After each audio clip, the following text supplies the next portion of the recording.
The 14th and 13th centuries before Christ marked the height of the Mediterranean Bronze Age, when the great civilizations surrounding the inland sea reached levels of sophistication, prosperity, and territorial command unmatched in earlier centuries. Roughly spanning the period between 1400 and 1200 BC, this age represented the culmination of nearly 1,000 years of gradual but steady progress in metallurgy, military organization, political administration, and maritime technology.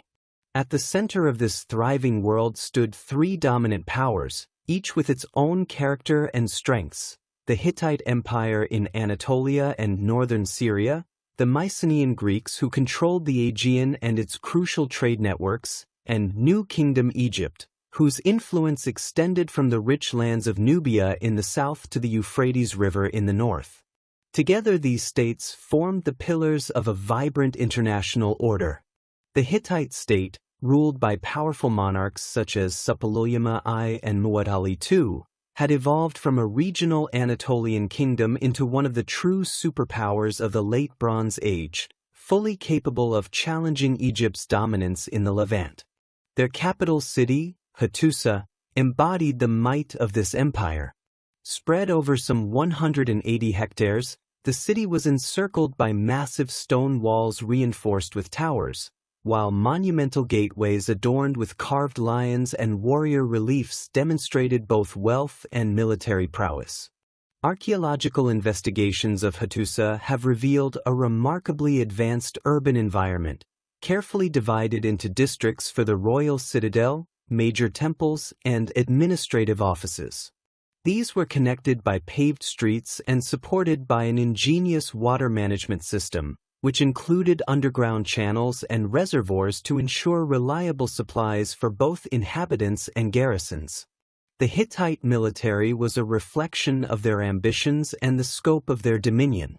At its heart stood a professional corps of soldiers armed with bronze weaponry, supplemented by the forces of vassal states and allied regions.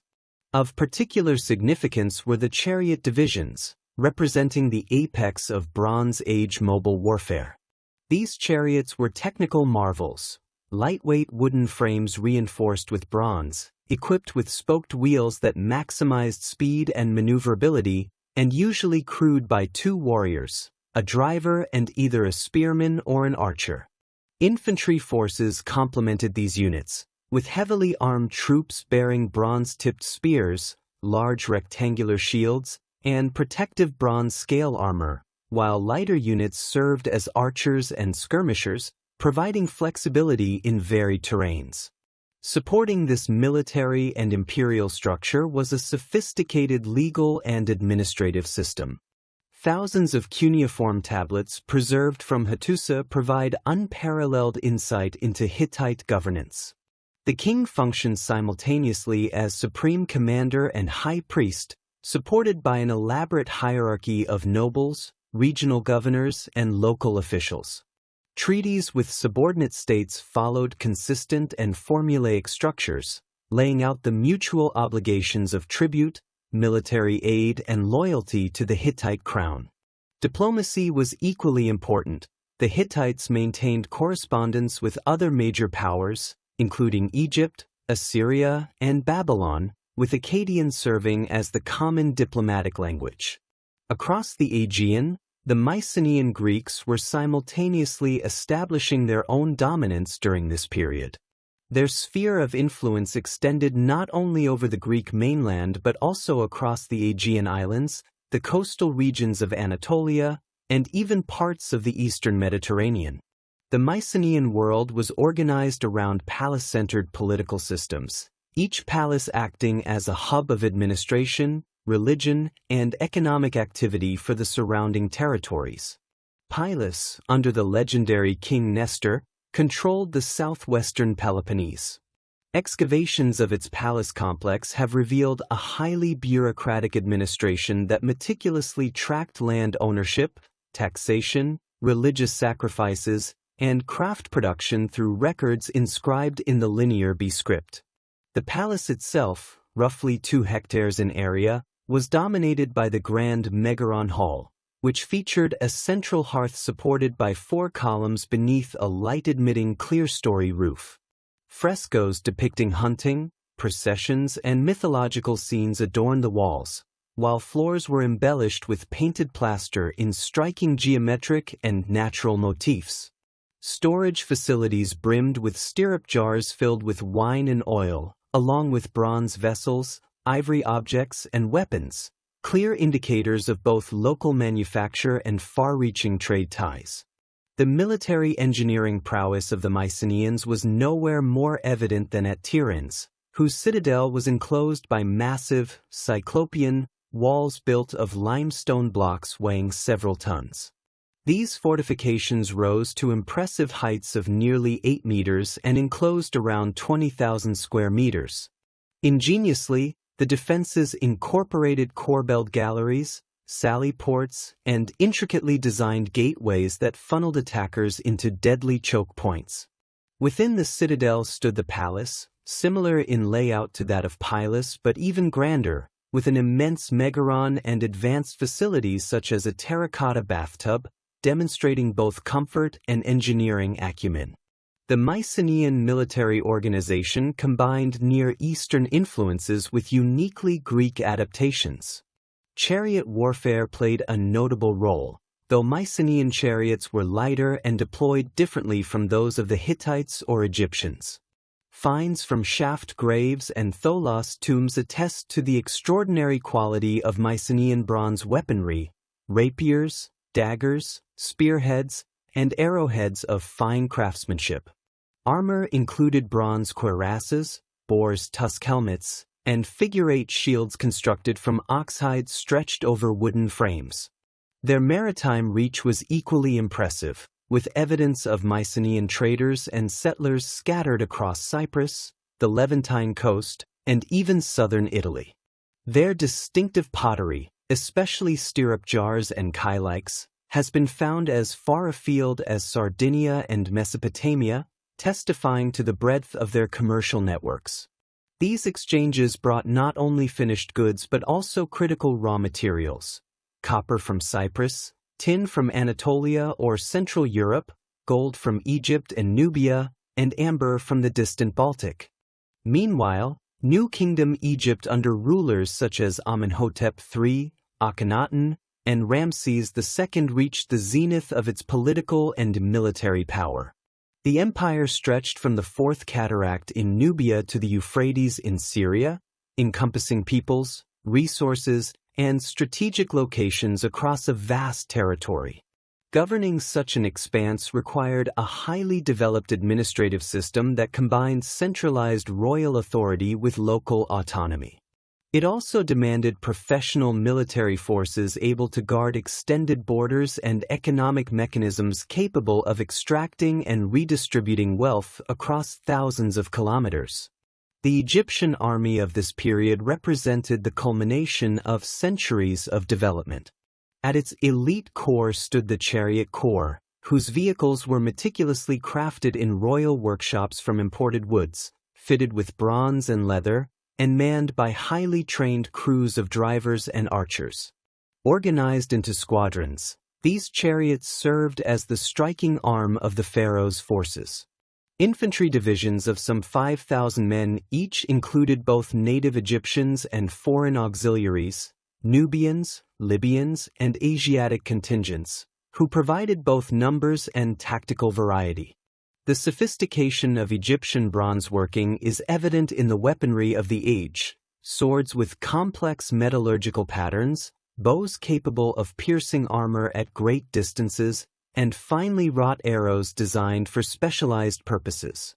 Egyptian siege technologies, influenced by Asiatic models, further expanded their capabilities.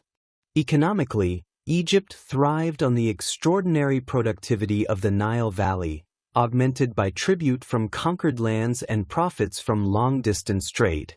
Egyptian gold served as a reliable medium of exchange throughout the region. The famous Amarna letters, diplomatic correspondences preserved in clay, illustrate the intricate web of gift exchange, negotiation, and alliance that bound the great powers together. These exchanges were not mere formalities but the lifeblood of international relations in the Late Bronze Age.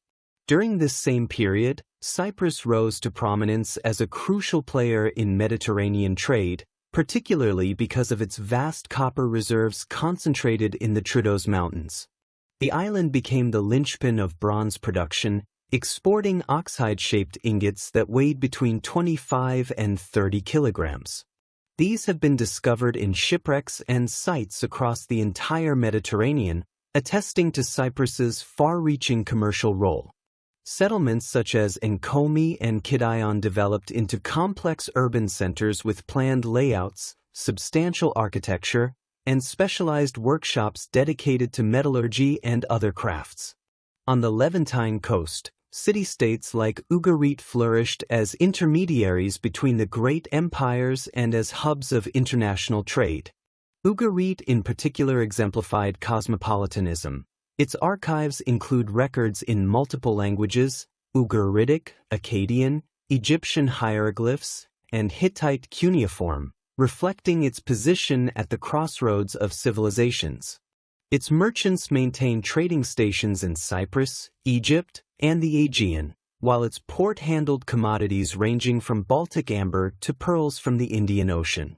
The city was carefully laid out, with designated residential, commercial, and religious quarters linked by stone-paved streets. The royal palace covered more than 6,000 square meters and included throne rooms, private apartments, administrative areas, and vast storage facilities. Temples dedicated to Baal and other deities reflected both local traditions and international religious influences, while the homes of its wealthy residents boasted multiple stories, central courtyards, and advanced drainage systems.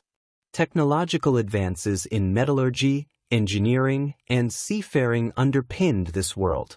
Bronze alloys were now produced with tailored properties, whether for hard-edged weapons, corrosion-resistant ship fittings, or decorative artistry. Workshops in Cyprus refined smelting processes to maximize copper yields, while shipwrights perfected construction techniques that allowed regular long-distance voyages. The Ulubran shipwreck, dated to around 1300 BC, provides an extraordinary glimpse into this maritime system, a 15-meter vessel carrying over 20 tons of cargo, including copper and tin ingots, glass, ivory, ebony, ostrich eggshells, and crafted goods from across the Mediterranean and beyond. Its hull was built from cedar planks joined with mortise and tenon joints, sealed with resin, and reinforced with bronze fastenings, clear proof of the sophistication of late Bronze Age shipbuilding.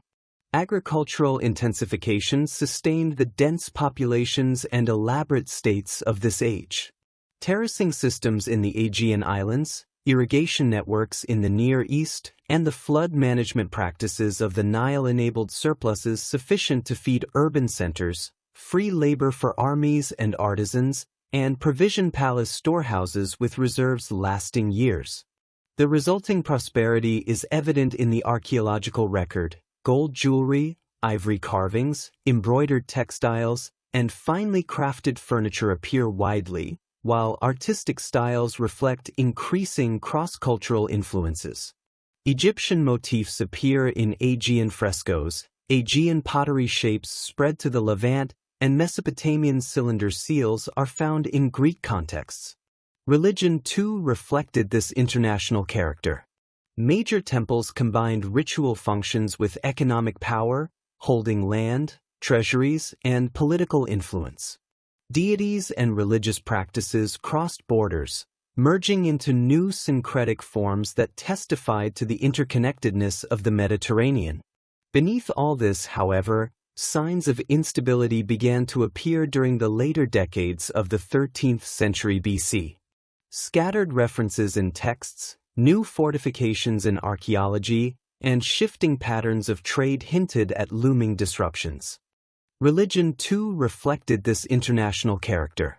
Major temples combined ritual functions with economic power, holding land, treasuries, and political influence. Deities and religious practices crossed borders, merging into new syncretic forms that testified to the interconnectedness of the Mediterranean. Beneath all this, however, signs of instability began to appear during the later decades of the 13th century BC. Scattered references in texts, new fortifications in archaeology, and shifting patterns of trade hinted at looming disruptions. The troubles culminated in the destruction of Troy via around 1180 BC. This phase of the settlement, built upon the ruins of Troy 6, was already showing signs of decline. Houses were cramped, streets narrow, and imported goods fewer in number. Nevertheless, its strategic position controlling the Dardanelles made it a vital prize. Excavations reveal a community under siege, with food stores amassed, makeshift shelters within the walls, and evidence of overcrowding. The destruction layer bears unmistakable signs of violent conquest, widespread fire damage, collapsed walls, and human remains amidst the rubble. Barbed arrowheads, foreign in design, were embedded in the ruins, while bronze weapons were abandoned mid-use. Unlike earlier, carefully planned urban phases, Troy reflects desperation, a city preparing for siege and ultimately falling in violent conquest.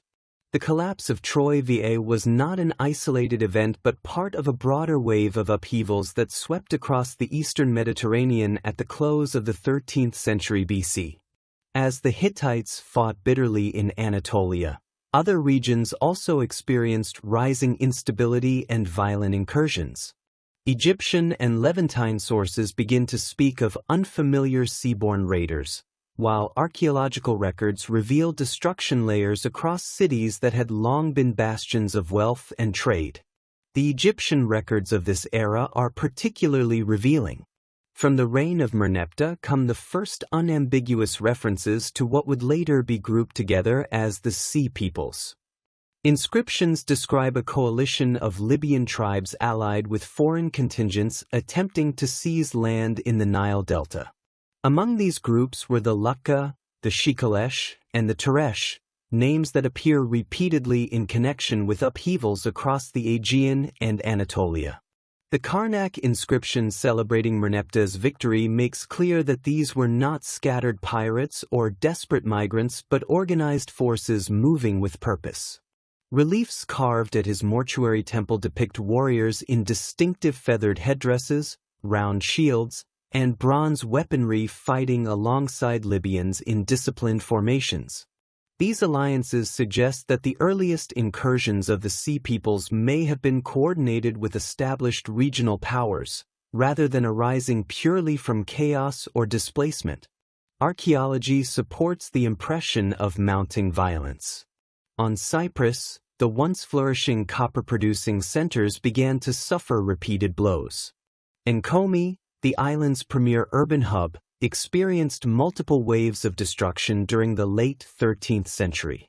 Excavations reveal burned structures, scattered tools and weapons, and hordes of valuables hastily buried, perhaps by citizens who never returned to retrieve them.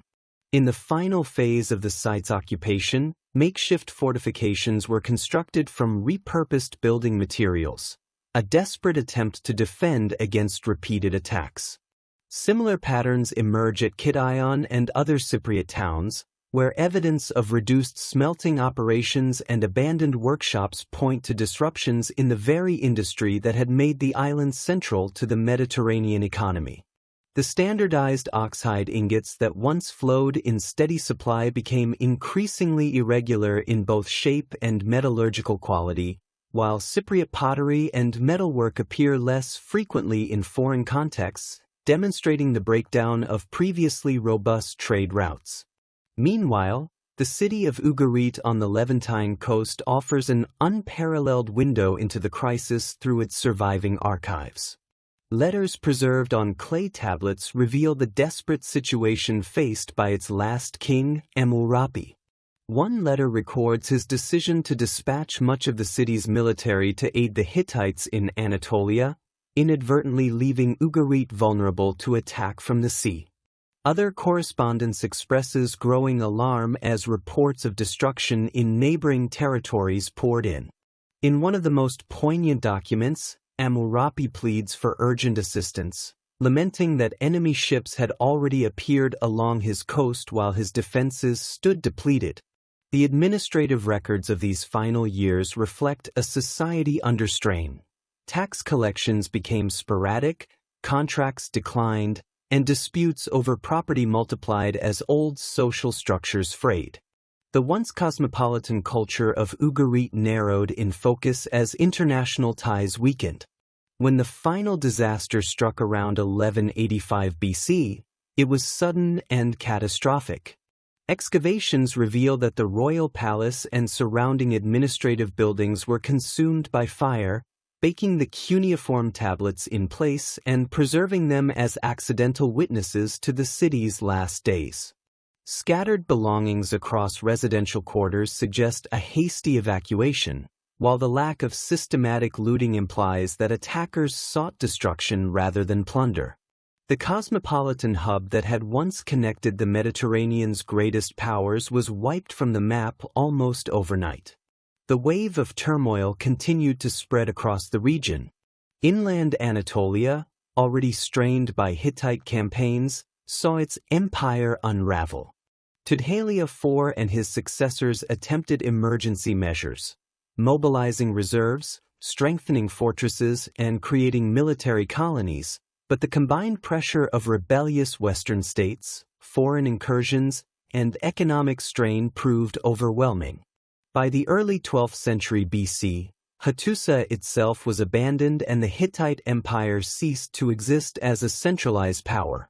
Fragmentary successor states emerged in southeastern Anatolia and northern Syria, but the unity and might of the Hittite kingdom was gone forever. Egypt too felt the full force of the Sea Peoples. During the reign of Ramses III, around 1177 BC, inscriptions describe a coalition of foreign groups attempting a mass invasion of Egypt by both land and sea. Unlike earlier raids, this was no mere incursion but a full-scale migration of peoples, bringing families, herds, and entire communities in search of new homelands. The invaders included groups identified as the Peleset, the Shurden, the Jeker, and others, many of whom would later leave lasting marks on the Levant. The Medinet Habu reliefs vividly portray the battle: Egyptian chariots racing along the Nile Delta, archers raining arrows upon enemy ships, and Pharaoh himself depicted as the divine defender of order. According to the inscriptions, Ramses achieved a decisive victory, turning back the invasion and preserving Egypt's independence. Yet the cost was immense. The strain of repeated wars, combined with economic disruption and internal difficulties, left Egypt weakened. Though it survived where others fell, New Kingdom Egypt never regained its earlier heights of power. Across the Mediterranean, archaeological evidence reveals destruction and abandonment on an unprecedented scale. Many Mycenaean palace centers, Pylos, Mycenae, Tiryns, were consumed by fire around the same period. Linear B archives abruptly cease, suggesting the collapse of the bureaucratic systems that had coordinated taxation, trade, and religious life. In some cases, such as Pylos, storerooms were filled with provisions as though prepared for siege, but the defenses ultimately failed. The monumental architecture of the Mycenaean world was never rebuilt. In the centuries that followed, Greece entered a period of decline often termed the Dark Age, with populations reduced, trade networks severed, and writing forgotten until its reintroduction centuries later with the Greek alphabet. Even in regions less directly attacked, the shockwaves of the collapse reverberated. Cyprus, long a hub of copper production, saw its industry fragment. The Levantine coast was transformed as old city-states vanished and new groups, some of them descended from the Sea Peoples, took root. Trade that had once connected Sardinia, the Aegean, Egypt, and Mesopotamia contracted sharply, leaving local economies more isolated. The sophisticated international system of the Late Bronze Age, characterized by diplomatic correspondence, standardized treaties, and vast exchange networks, had disintegrated. Scholars continue to debate the causes of this dramatic collapse, for no single explanation suffices. Invasions by the Sea Peoples are undeniable, but they were themselves likely products of deeper pressures. Climatic evidence suggests episodes of drought that may have undermined agricultural production, sparking famine and migrations. Internal social tensions within palace economies, dependent on strict hierarchies and fragile bureaucracies, may have made states vulnerable once disruptions began. Shifts in warfare, particularly the widespread use of new iron weaponry and massed infantry, may have eroded the dominance of chariot elites who had long defined Bronze Age power. Economic decline, rebellion among vassals, natural disasters, and epidemic disease have all been proposed as contributing factors. What is clear is that the collapse was systemic. The fall of one power reverberated through the others in a tightly interlinked world. The archaeological record underscores both the suddenness and scale of the catastrophe. Fortified citadels burned, luxury goods disappeared, and once thriving urban centers were reduced to villages or abandoned entirely. The networks that had carried copper, tin, gold, and exotic items across thousands of kilometers were broken.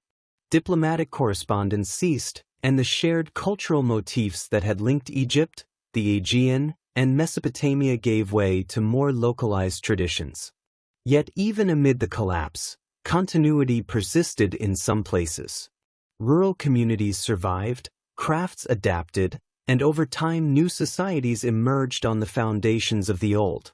The end of the Late Bronze Age thus marked both a devastating conclusion and a beginning. Out of the ruins of Mycenaean palaces arose the seeds of classical Greece. From the disintegration of the Hittite Empire emerged the Neo-Hittite states that shaped Iron Age Syria and Anatolia. Egypt, though diminished, remained a cultural beacon. The Sea Peoples, once feared as destroyers, became settlers who left enduring legacies in the Levant, most famously the Philistines. In the long arc of history, the collapse of the 13th and 12th centuries BC was not merely an end but a dramatic transformation, ushering in a new age of smaller kingdoms, shifting alliances, and eventually the rise of entirely new empires. What makes this collapse so striking is the contrast between the height of sophistication reached during the 14th and 13th centuries and the suddenness with which it unraveled. The monumental architecture of Mycenae, the grand bureaucracy of Ugarit, the military might of the Hittites, and the wealth of Egypt all seemed stable, even permanent. Yet within a generation, much of it had vanished. The story of the Late Bronze Age reminds us of both the resilience and fragility of civilizations, how advances in technology, trade, and governance can create flourishing networks, but how those same networks can amplify shocks when they fail. From the vantage of later centuries, the Late Bronze Age stands as a remarkable chapter in human history, marked by unprecedented internationalism, artistic achievement, and technical innovation. It also serves as a cautionary tale of interconnectedness, showing how the fall of one link in the chain can set off a cascade that transforms an entire world. The echoes of that collapse shaped the ancient Mediterranean for centuries to come, laying the groundwork for the Iron Age societies that would eventually succeed them. Climate researchers identified significant environmental changes during the late 13th century BC that may have contributed to regional instability. Paleoclimatic data from various sources, including tree ring studies from Anatolian junipers, pollen analysis from eastern Mediterranean lake sediments, and isotopic analysis of speleothems from Levantine caves indicates a period of increasing aridity and temperature fluctuations beginning around 1250 BC. The Anatolian tree ring chronology reveals a series of narrow growth rings corresponding to drought conditions during the late 13th century, with particularly severe episodes around 1230 and 1200 BC. These drought periods would have severely impacted agricultural production in regions dependent on rainfall, forcing populations to seek alternative territories or food sources. The timing of these climatic episodes corresponds closely with archaeological evidence of increased fortification and conflict throughout the region. Lake-level reconstructions from sites across the eastern Mediterranean show significant drops during this period, indicating reduced precipitation and increased evaporation rates. Lake Tiberias in the Jordan Valley experienced a marked lowering of water levels, while similar patterns appear in lakes throughout Anatolia and the northern Levant. These hydrological changes would have affected both agricultural productivity and the availability of fresh water for growing urban populations.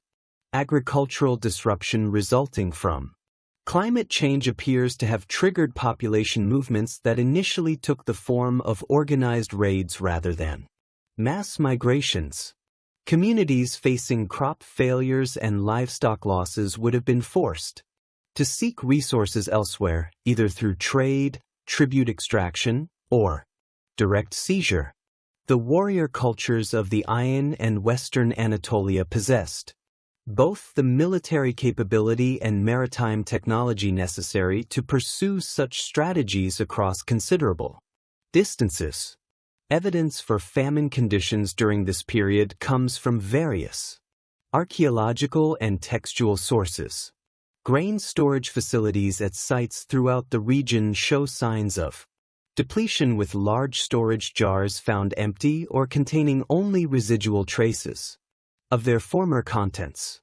Skeletal remains from cemetery sites reveal increased incidence of nutritional stress markers, including linear enamel hypoplasia and reduced stature, indicating prolonged periods of dietary inadequacy. The disruption of established trade networks exacerbated local food shortages by preventing the redistribution of surpluses from unaffected regions. Cyprus, which had relied heavily on imported grain to support its specialized copper-producing economy, faced particular difficulties as traditional suppliers in Egypt and the Levant experienced their own agricultural problems. The island's archaeological record shows increasing evidence of food storage and rationing during this period, with residential areas containing unusually large numbers of storage vessels. Hittite administrative documents reveal attempts to address food shortages through emergency measures, including the redistribution of temple grain reserves, the suspension of tribute obligations for affected territories, and the negotiation of grain imports from Egypt. However, these measures appear to have provided only temporary relief, as references to famine conditions continue throughout the final decades of Hittite rule. The combination of climate change, agricultural disruption, and resulting population pressures created conditions that transformed localized conflicts into regional crises. Communities that had previously coexisted peacefully found themselves competing for diminishing resources. While the breakdown of established trade relationships eliminated traditional mechanisms for resolving such disputes, the sophisticated diplomatic and economic systems that maintained stability throughout the Late Bronze Age proved inadequate to address challenges of this magnitude and geographic scope. The mounting pressures that had been building throughout the late 13th century BC reached their devastating climax in the period between 1200 and 1150 BC as a cascade of destruction swept across the eastern Mediterranean with unprecedented speed and thoroughness. The sophisticated urban centers that had anchored Bronze Age civilization for centuries fell one after another.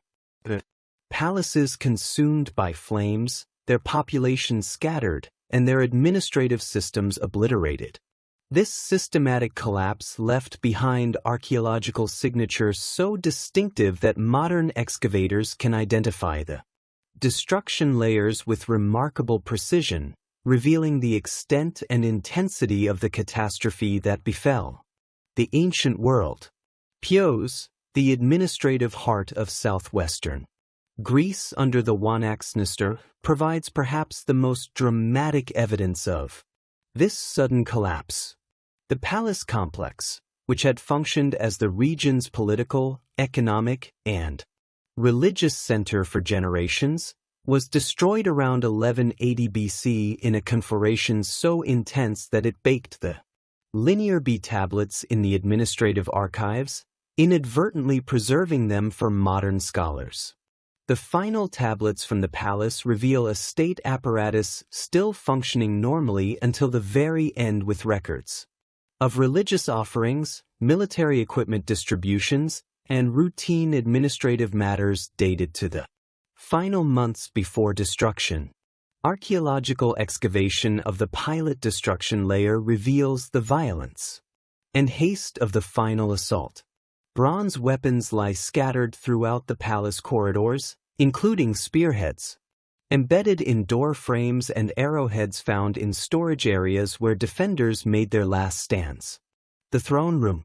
Megaron shows evidence of intense burning, with collapsed roof timbers creating a charcoal layer over a meter thick in some areas.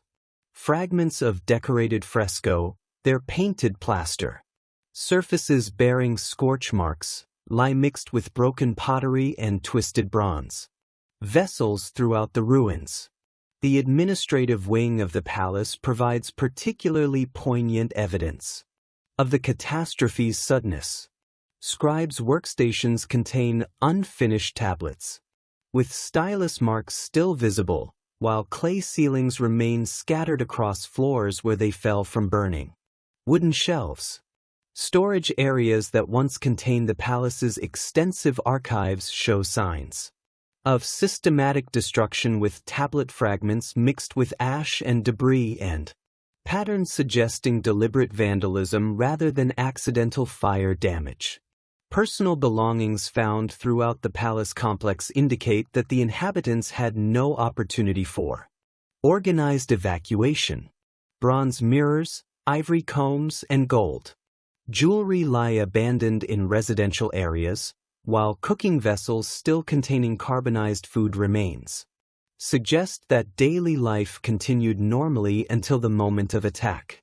Children's toys, including small bronze animals and ceramic figurines scattered throughout domestic quarters, provide haunting testimony to families caught completely unprepared for the disaster that overwhelmed them. The surrounding settlement at Pylos shows similar evidence of violent destruction, with residential areas containing burned houses, scattered possessions, and hastily buried hoards of valuables. Several caches of bronze objects, including weapons, tools, and vessels, were discovered in locations suggesting their owners intended to return and retrieve them once the danger had passed. The systematic nature of the destruction, affecting both the palace center and surrounding communities, simultaneously indicates a coordinated assault by forces capable of overwhelming the region's defensive capabilities. Tyran, with its massive cyclopean fortifications, might have been expected to withstand the attacks that destroyed less well-defended sites. Fell victim to the general catastrophe.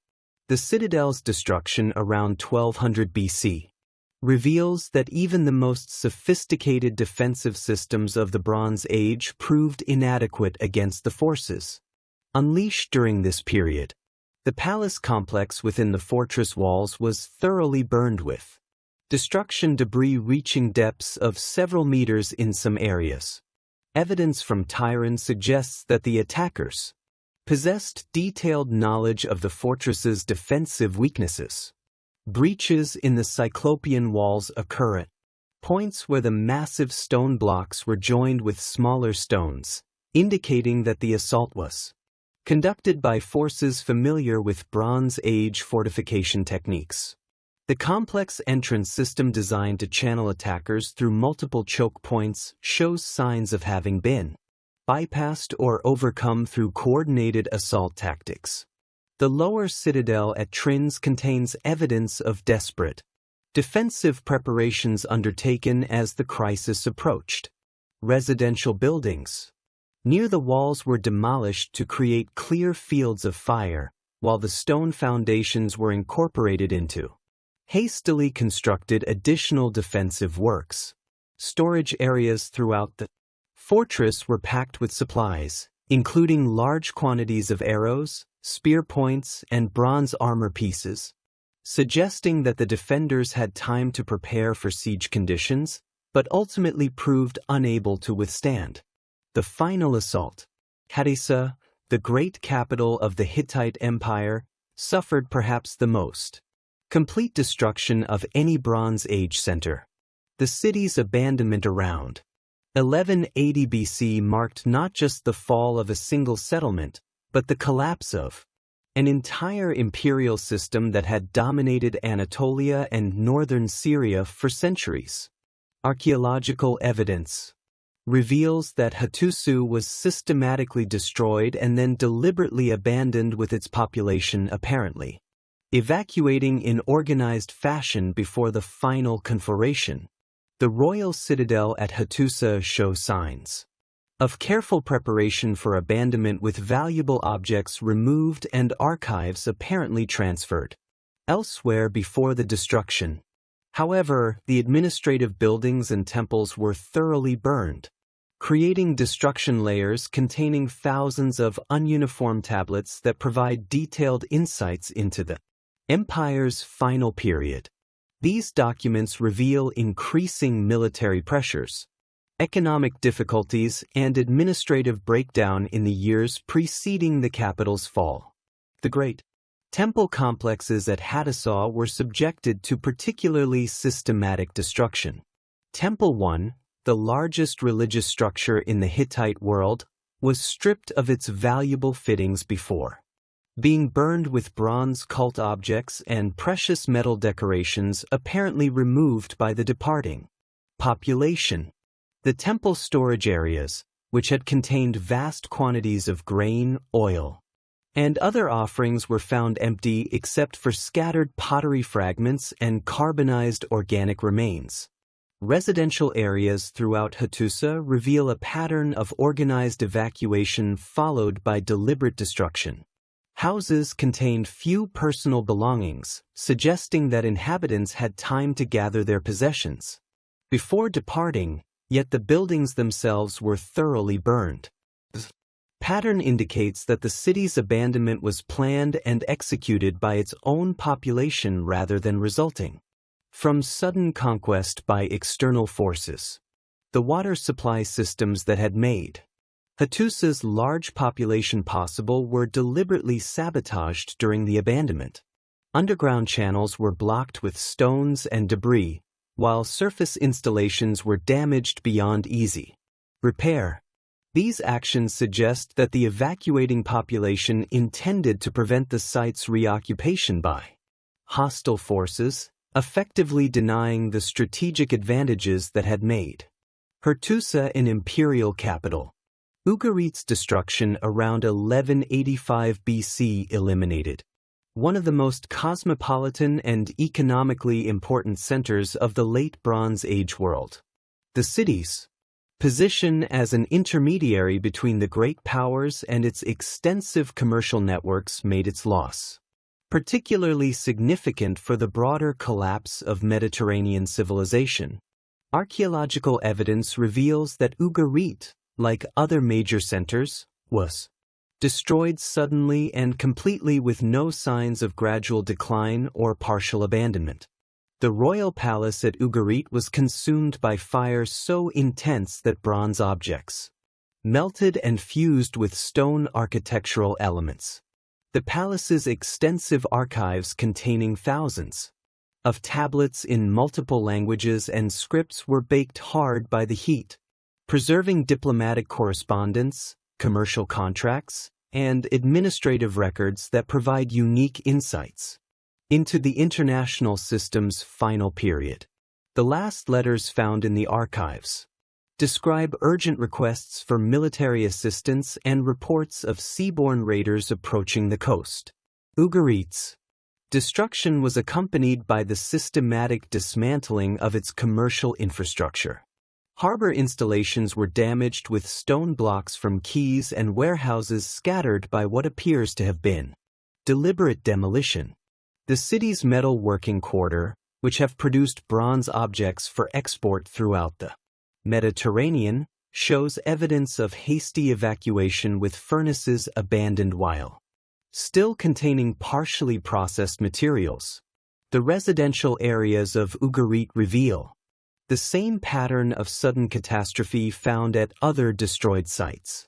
Houses contain scattered possessions, overturned furniture, and evidence of fire damage, while streets are littered with pottery fragments and other debris. Several hoards of valuable objects, including silver vessels, jewelry, and bronze weapons, were discovered buried in residential areas, indicating that some inhabitants had time to conceal their wealth before fleeing or perishing. The destruction of Ugarit had immediate consequences for trade networks throughout the eastern Mediterranean. The city's commercial houses had maintained trading relationships with partners in Cyprus, Egypt, the Ion, and Mesopotamia, and its elimination created a gap in the commercial system that could not easily be filled. Archaeological evidence from sites throughout the region shows a sharp decline in imported goods and luxury items following Ugarit's destruction, indicating the broader economic impact of its loss. Archaeological surveys throughout the eastern Mediterranean reveal that the destruction of major centers was accompanied by the abandonment of hundreds of smaller settlements. In Greece, over 90% of Minoan sites show evidence of destruction or abandonment during the period between 1200 and 1150 BC. This pattern extends beyond the major palace centers to include small towns, rural settlements, and specialized sites such as metalwork centers and religious sanctuaries. The systematic nature of this widespread abandonment suggests coordinated attacks by forces capable of operating across vast distances and diverse terrains. Coastal sites were particularly vulnerable, with evidence of seaborne attacks found at locations throughout the Ion Islands, coastal Anatolia, and the Levantine littoral. However, inland sites also suffered destruction, indicating that the attackers possessed both maritime and terrestrial military capabilities. Evidence of hasty burial practices appears at sites throughout the affected regions, with valuable objects concealed in locations suggesting their owners intended to return and retrieve them once the danger had passed. These hoards typically contain bronze weapons and tools, precious metal objects, and sometimes raw materials, such as copper ingots or silver bars. The widespread distribution of such hoards and their similar composition patterns suggests that communities throughout the region face similar threats and responded with similar defensive strategies. The collapse of administrative systems is evident in the sudden cessation of written records at sites throughout the affected areas. Linear B tablets from Greek sites end abruptly around 1200 BC, while ununiform archives from Anatolian and Levantine centers show similar termination dates. This loss of literacy had profound consequences for the transmission of knowledge, administrative practices, and cultural traditions that had developed over centuries of Bronze Age civilization. Trade networks that had connected communities across thousands of kilometers disintegrated rapidly following the destruction of major centers.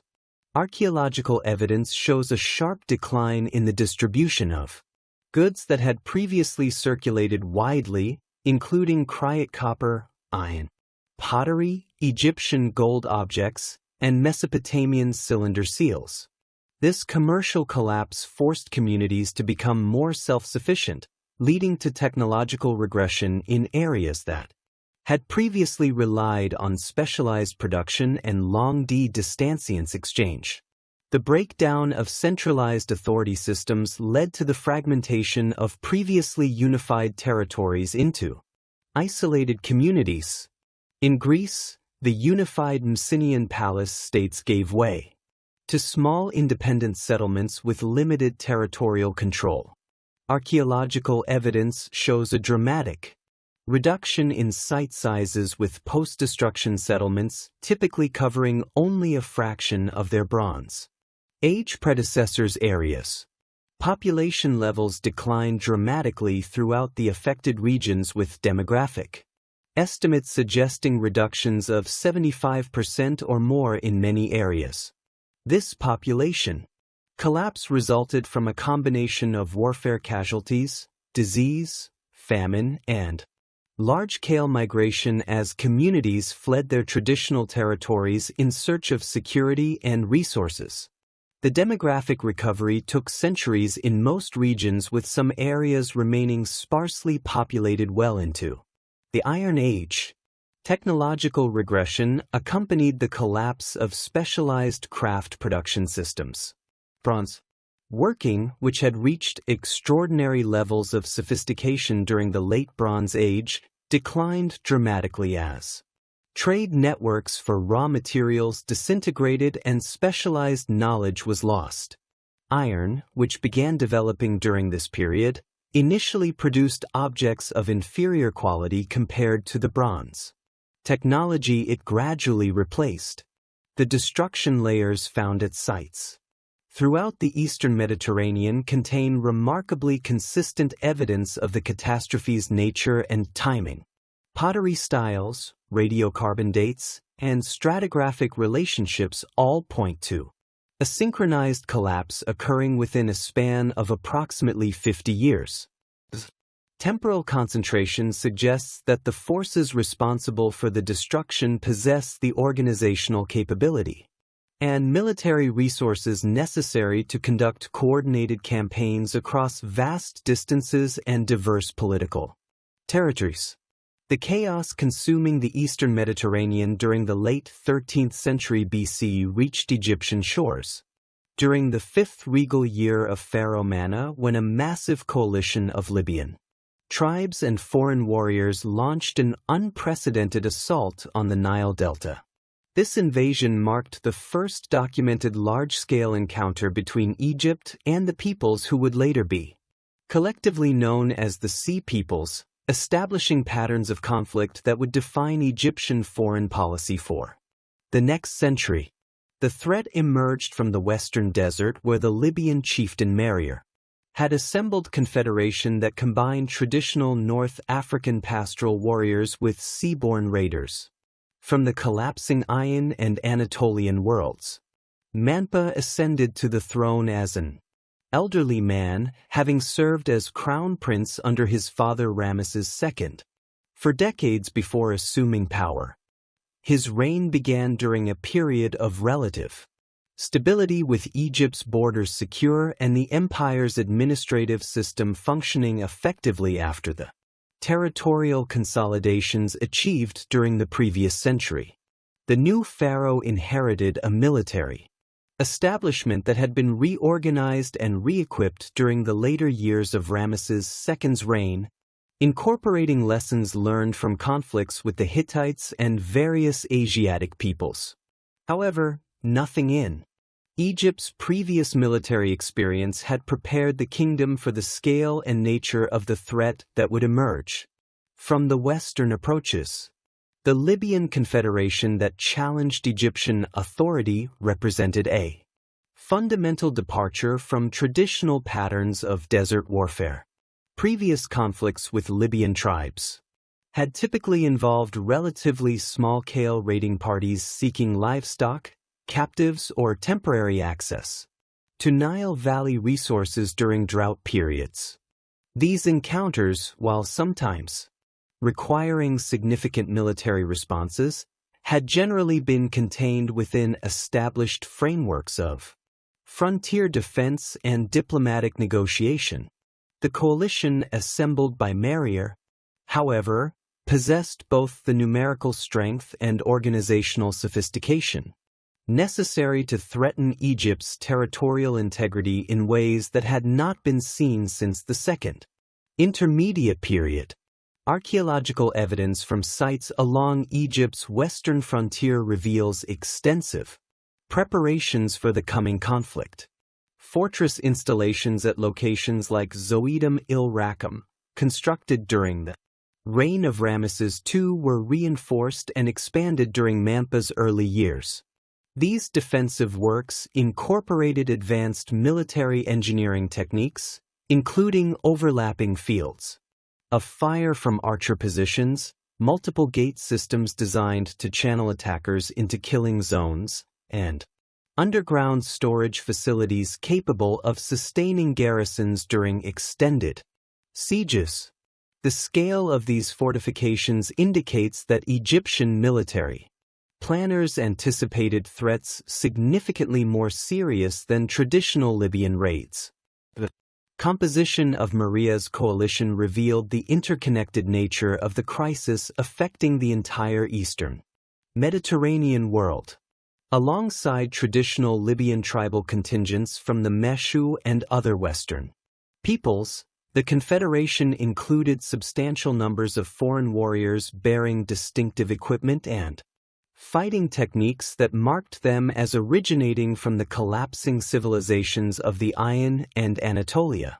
Egyptian artistic depictions of these foreign contingents provide detailed visual evidence of their appearance, weaponry, and tactical organization, offering crucial insights into the nature of the population movements that were reshaping the ancient world.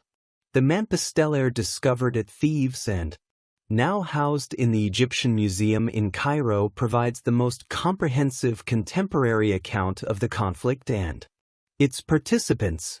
This granite monument, standing over 3 m tall and covered with hieroglyphic inscriptions, describes the invasion and Egypt's victorious response in language that combines traditional Pharaohic boasting with surprisingly specific details about the enemy forces and the course of the campaign.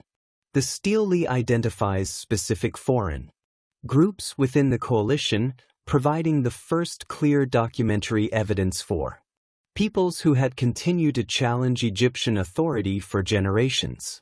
According to the stele's account, the Libyan coalition included contingents of Aqs, described as warriors equipped with bronze swords and round shields, who fought in close formation.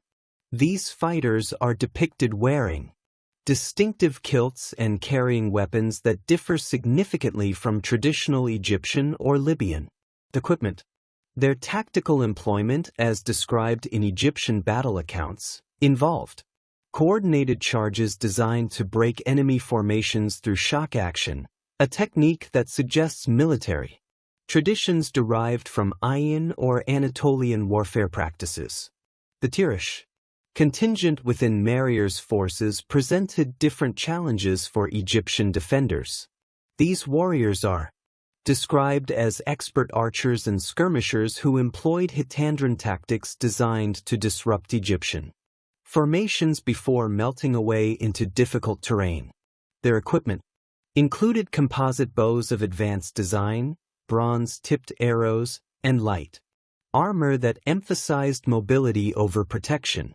Egyptian military records indicate that countering terrorist tactics required modifications to traditional Egyptian battlefield procedures, including the deployment of specialized light infantry units and the development of new pursuit techniques.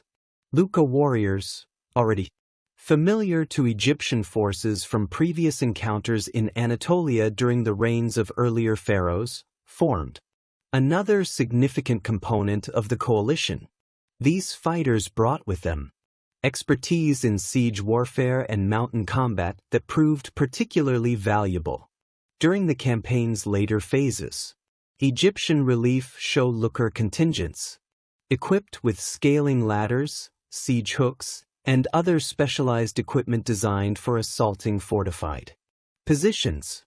Their inclusion in Maria's forces provided the coalition with capabilities that traditional Libyan warfare had previously lacked.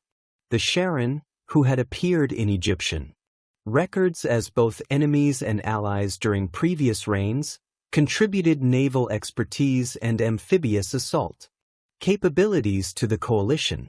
These warriors possessed advanced shipbuilding knowledge and maritime combat techniques that enabled the coalition to coordinate land-based attacks with seaborne operations along the Delta coast. Egyptian naval records describe encounters with Charon vessels equipped with bronze-reinforced rams and crewed by warriors trained in boarding actions and coastal raiding techniques. Shialish contingents rounded out the foreign component of Maria's coalition, bringing with them metallurgical expertise and advanced weapon manufacturing capabilities. Archaeological evidence from the campaign's aftermath includes bronze weapons and tools bearing distinctive technological signatures that can be traced to shield production techniques. These artifacts reveal sophisticated alloying practices and heat treatment methods that produced weapons superior in many respects to traditional Egyptian bronze work. The coalition's advance toward the Nile Delta began during the flooding season of Mampa's fifth regal year, when the annual inundation typically provide Egypt with natural defensive advantages. However, Mary's forces demonstrated sophisticated understanding of Egyptian seasonal patterns by timing their approach to coincide with periods when the floodwaters would restrict Egyptian mobility while providing the invaders with alternative routes through normally impossible terrain. This strategic timing suggests that the coalition possessed detailed intelligence about Egyptian defensive arrangements and seasonal vulnerabilities. Egyptian frontier scouts first reported the coalition's approach near the oasis of Siwa, where advanced elements had established supply bases and conducted reconnaissance operations. These initial contacts revealed the unprecedented scale of the threat, with estimates placing the coalition's total strength at over 20,000 warriors, plus substantial numbers of non-combatants, including families, livestock, and baggage trains. The presence of women, children, and household goods indicated that this was not merely a raiding expedition, but a genuine migration, seeking permanent settlement in Egyptian territory. Mampa's response to the crisis demonstrated both the strengths and limitations of New Kingdom military organization. The pharaoh ordered the mobilization of Egypt's professional military forces, including chariot squadrons from Memphis and Thebes, infantry divisions recruited from Upper and Lower Egypt, and auxiliary units drawn from Nubian and other allied populations. This mobilization required several months to complete, during which the coalition continued its advance toward the delta's western approaches.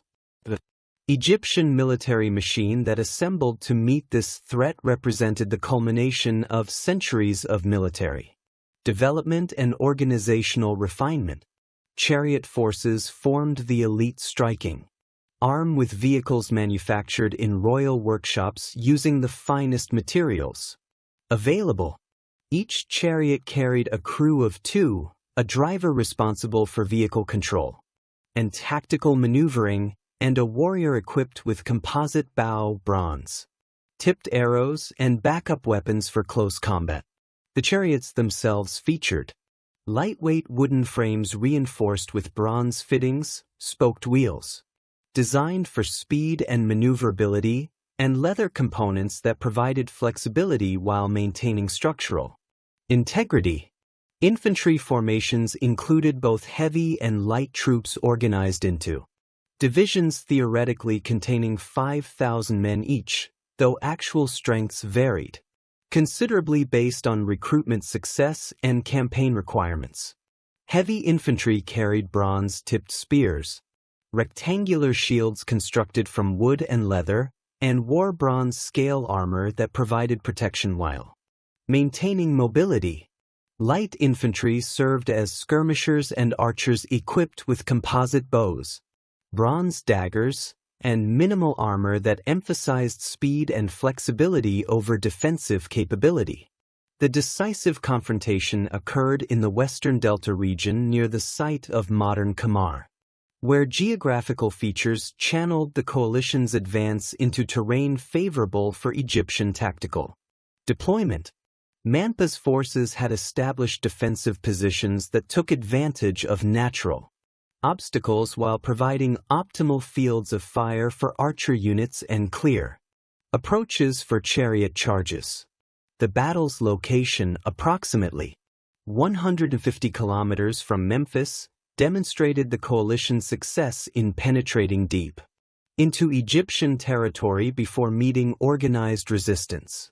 Egyptian battle accounts describe a multi-day engagement that began with skirmishing between advance elements and escalated into a general confrontation, involving the full strength of both forces. The coalition's initial attacks focused on Egyptian chariot squadrons attempting to neutralize Egypt's primary tactical advantage through concentrated missile fire and coordinated infantry assaults. However, Egyptian tactical flexibility and superior coordination eventually prevailed, with chariot forces conducting flanking maneuvers that disrupted coalition formations and created opportunities for infantry advances. The battle's turning point came when Egyptian forces succeeded in isolating Marier's command group from the main coalition forces. Egyptian chariots operating in coordinated squadrons penetrated coalition lines and captured or killed key leaders, including members of Marriott's immediate family. This tactical success created confusion within coalition ranks and enabled Egyptian infantry to exploit gaps in enemy formations. The collapse of centralized command led to the disintegration of coalition cohesion, with individual contingents attempting to withdraw independently rather than maintaining coordinated resistance. Egyptian casualty figures, as recorded in official accounts, claim minimal losses compared to the devastation inflicted on the coalition forces. While these numbers undoubtedly reflect the propaganda requirements of royal inscriptions rather than accurate battlefield statistics, archaeological evidence from the battle site supports the conclusion that Egyptian forces achieved a decisive victory. Weapons and equipment scattered across the battlefield include numerous examples of foreign manufacture, confirming the diverse composition of Mary's coalition and the international scope of the conflict. The aftermath of the battle revealed the true scale of the coalition's ambitions and the thoroughness of Egypt's victory. Egyptian forces captured over 9,000 prisoners, including substantial numbers of women and children, indicating that entire communities had participated in the migration attempt. Livestock herds, numbering in the tens of thousands, were seized along with bronze weapons, tools, and other equipment that provided valuable intelligence about the coalition's origins and capabilities. The treatment of prisoners following the battle demonstrated Egyptian administrative efficiency and strategic thinking about future security requirements. Rather than executing captured warriors or selling them into slavery, Manpa's government incorporated many into Egyptian military service, particularly those with specialized skills in metallurgy, shipbuilding, or siege warfare. This policy reflected both practical resource management and recognition that the skills possessed by these foreign warriors could benefit Egyptian military capabilities. The victory's immediate consequences extended far beyond the battlefield itself. Egyptian control over the Western Delta was firmly re-established, with new fortress installations constructed at strategic locations to prevent future coalition attempts. The captured equipment and prisoners provided valuable intelligence about conditions in the Aegean and Anatolian regions, enabling Egyptian strategic planners to better understand the broader crisis affecting the Eastern Mediterranean world. Man's triumph also had significant diplomatic ramifications throughout the region.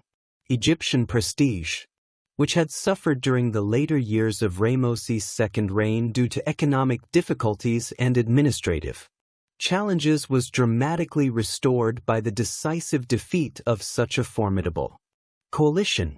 Tributary relationships with Asiatic peoples were renewed on terms favorable to Egypt, while potential enemies throughout the region were forced to recalculate their assessments of Egyptian military capabilities.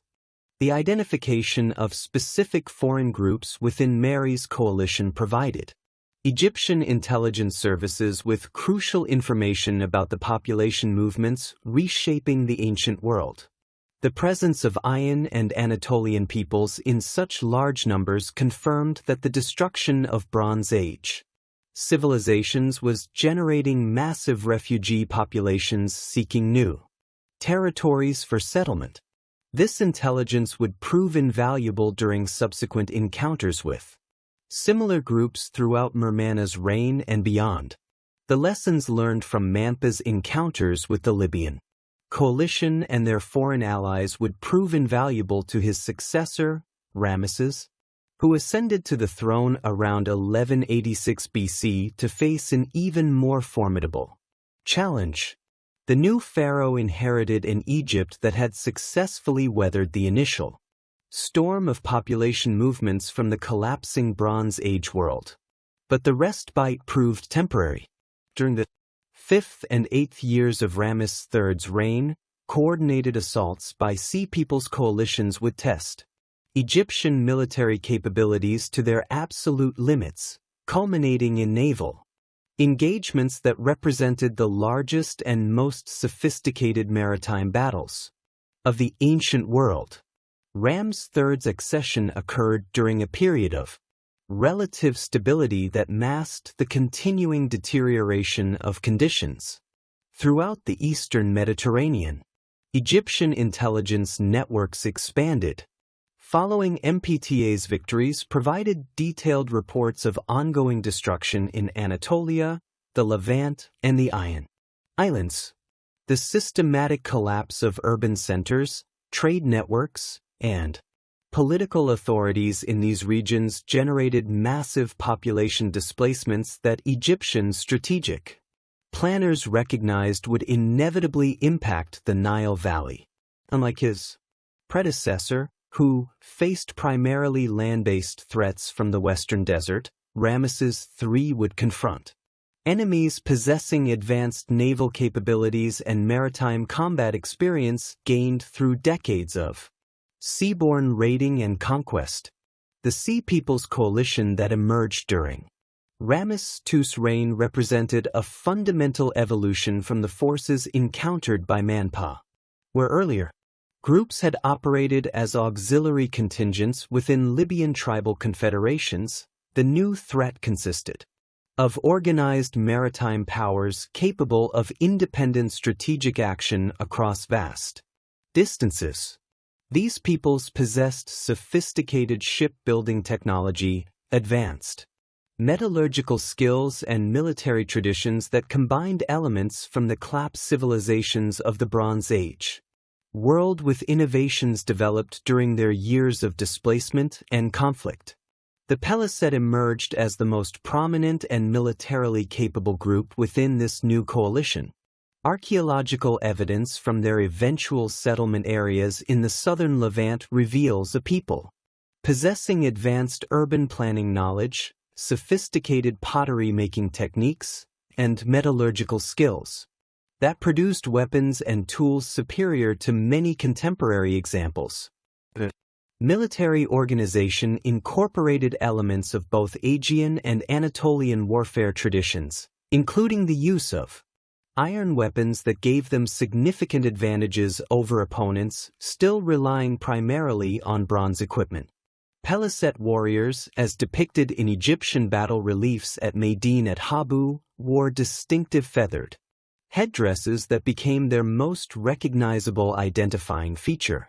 These elaborate constructions, apparently made from ostrich plumes arranged in radiating patterns, served both ceremonial and practical purposes by making individual warriors appear larger and more intimidating while providing unit identification during complex battlefield maneuvers. Their body armor consisted of bronze scale corellets worn over linen tunics with bronze greaves protecting their lower legs during close combat operations. The weaponry employed by Peliset forces demonstrated technological sophistication that reflected their origins in the advanced Bronze Age civilizations of the Aegean and Anatolia. Their primary weapons included long bronze swords designed for both thrusting and slashing attacks, bronze-tipped spears with reinforced wooden shafts, and round shields constructed from bronze-reinforced leather stretched over wooden frames. Archaeological examples of pellet weapons reveal advanced metallurgical techniques, including pattern welding, differential hardening, and decorative inlays that combined functional effectiveness with artistic excellence.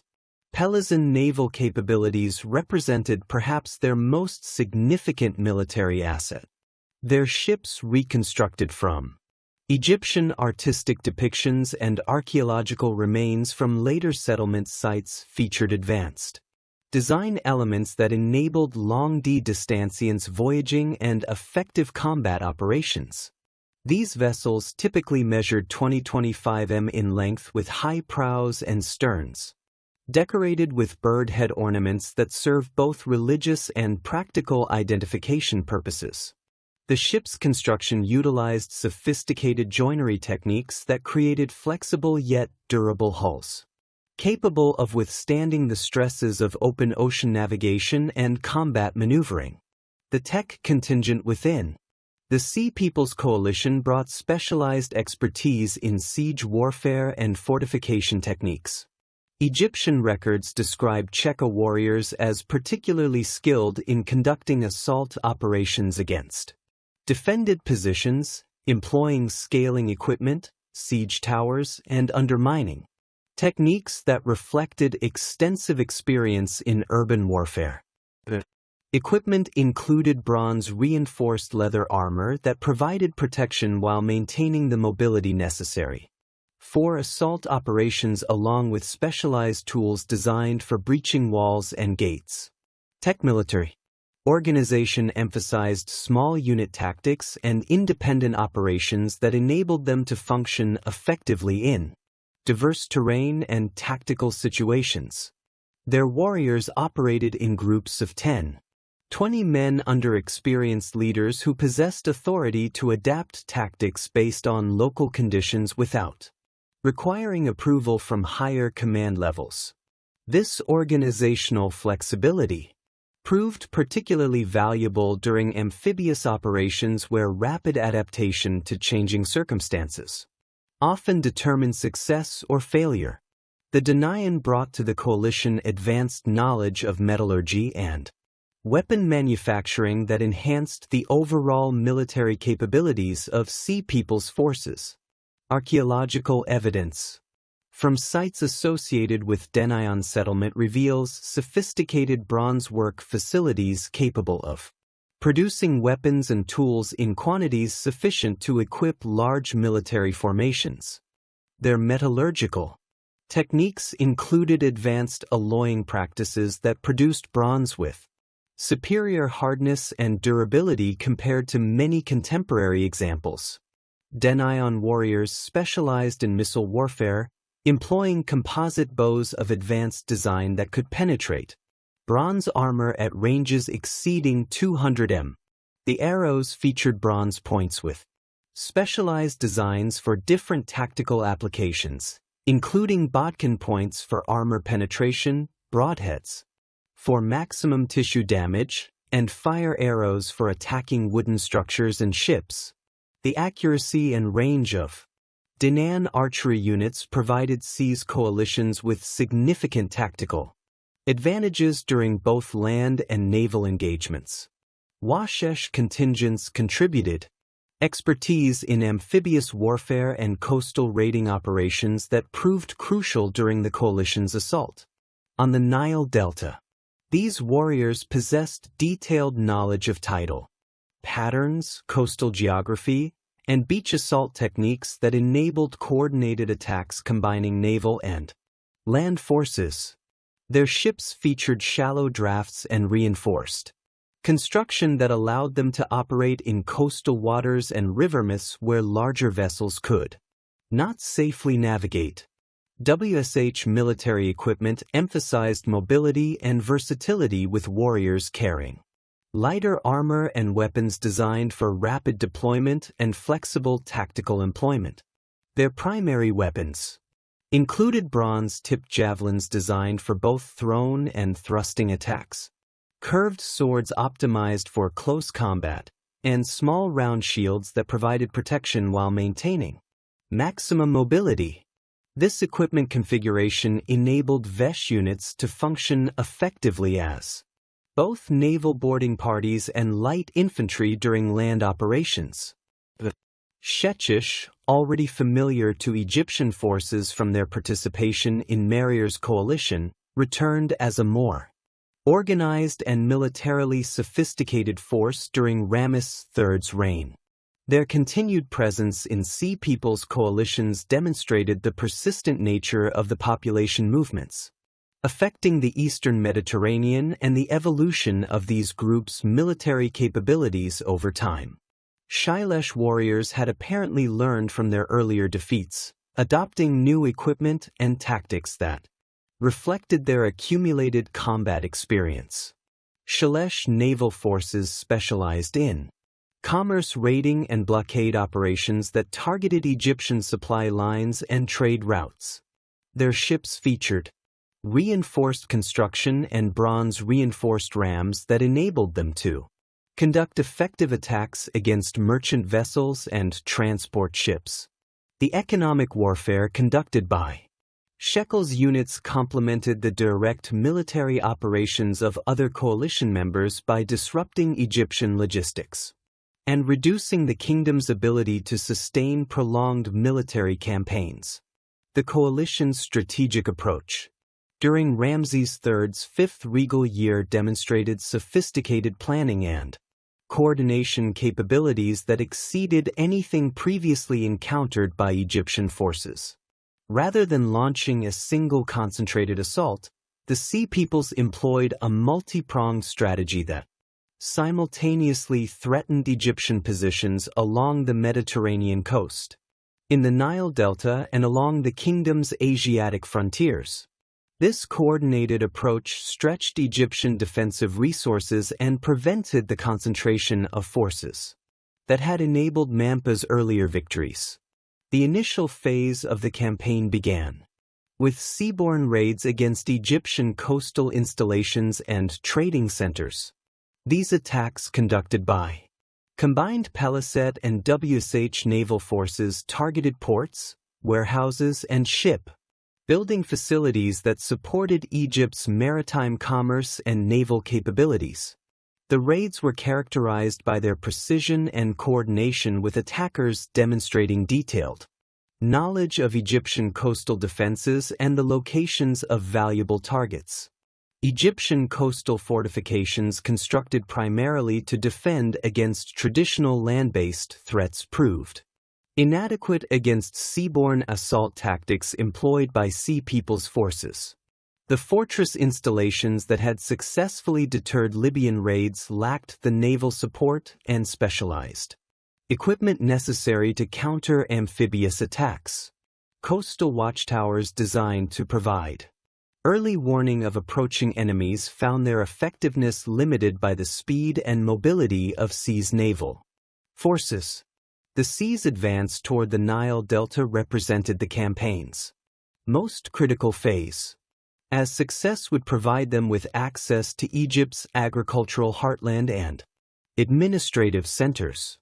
Intelligence reports reaching Ramses III described a massive coalition force moving south along the Levantine coast, systematically destroying or occupying Egyptian client states and allied territories. The speed of this advance, combined with reports of simultaneous naval operations in the eastern Mediterranean, indicated coordination capabilities that exceeded Egyptian estimates of Sea People's organizational sophistication. Rameses III's response to this unprecedented threat required mobilizing Egypt's entire military establishment while simultaneously developing new tactical approaches specifically designed to counter Sea People's capabilities. The pharaoh ordered the construction of specialized naval vessels equipped for combat operations in the confined waters of the Nile Delta, where traditional Egyptian rivercraft would prove inadequate against purpose-built warships. These new vessels featured reinforced construction, bronze-reinforced rams, and elevated fighting platforms that enabled Egyptian warriors to engage sea ships on equal terms. The great naval battle that would determine the campaign's outcome occurred in the Eastern Delta, where the Plusac branch of the Nile provided Sea People's forces with access to Egypt's interior while constraining their tactical options within relatively narrow waterways. Egyptian strategic planners recognized that forcing the engagement in these confined waters would neutralize many of the advantages that Sea People's naval forces are demonstrated during open water operations. The battle site selection reflected sophisticated understanding of naval tactical principles and demonstrated Egyptian adaptability in developing new strategic approaches. The engagement began when Sea People's naval forces, advancing in coordinated formations, encountered Egyptian defensive positions established at strategic points along the waterway. Egyptian forces had prepared elaborate defensive works, including underwater obstacles, fire ships positioned for release at optimal moments, and archer positions on both banks that created overlapping fields of fire across the water. These preparations reflected months of planning and demonstrated Egyptian engineering capabilities in adapting traditional siege warfare techniques to naval combat requirements. The battle reliefs carved on the walls of Rameses III's mortuary temple at Medine at Habu provide the most detailed visual record of ancient naval combat ever preserved. These extensive artistic depictions show Egyptian and Sea People's vessels engaged in close combat with warriors, fighting from elevated platforms while ships maneuvered for tactical advantage. The reliefs reveal specific details of ship construction, weapons employment, and tactical formations that provide invaluable insights into Bronze Age naval warfare techniques. Egyptian ships depicted in the Medinet Habu reliefs feature distinctive design elements that differentiate them from their Sea People's counterparts. Egyptian vessels show higher freeboard and more elaborate superstructures that provided elevated fighting positions for archers and spearmen. Their construction emphasized stability and defensive capability over speed and maneuverability, reflecting tactical approaches that sought to maximize Egyptian advantages in missile warfare while minimizing the impact of Sea People superiority in close combat techniques. SEAL's vessels, by contrast, display lower profiles and more streamlined construction that emphasize speed and agility. Their ships feature prominent rams at the waterline and elevated prow and stern sections decorated with bird head ornaments. The vessel's construction appears optimized for ramming attacks and boarding operations with minimal superstructure that would have reduced weight while providing clear deck space for warrior movements during combat. The weapons and equipment visible in the Medina Habu battle scenes provide detailed evidence of the technological capabilities possessed by both sides. Egyptian warriors are shown employing composite bows, bronze-tipped arrows, and long spears designed for thrusting attacks from elevated positions. The equipment emphasizes missile warfare and offensive combat from prepared positions, reflecting tactical approaches that maximized Egyptian organizational advantages while minimizing exposure to Sea People's close combat expertise. SEAL's warriors depicted in the reliefs carry the distinctive weapons and equipment that characterize their military traditions. Palace fighters show their characteristic feathered headdresses, round shields, and long bronze swords, while other groups display specialized equipment appropriate to their tactical roles. The artistic depictions reveal the diversity of weapons and fighting techniques employed by different peoples groups while demonstrating their coordination in complex multi-unit operations.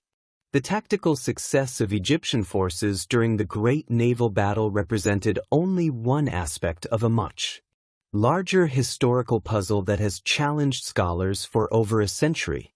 While Rameses III's victory preserved Egyptian independence and demonstrated the kingdom's military adaptability, the identity and origins of the sea peoples themselves remained enigmatic even to contemporary observers. Egyptian scribes recorded their names, depicted their distinctive equipment and appearance, and documented their military capabilities.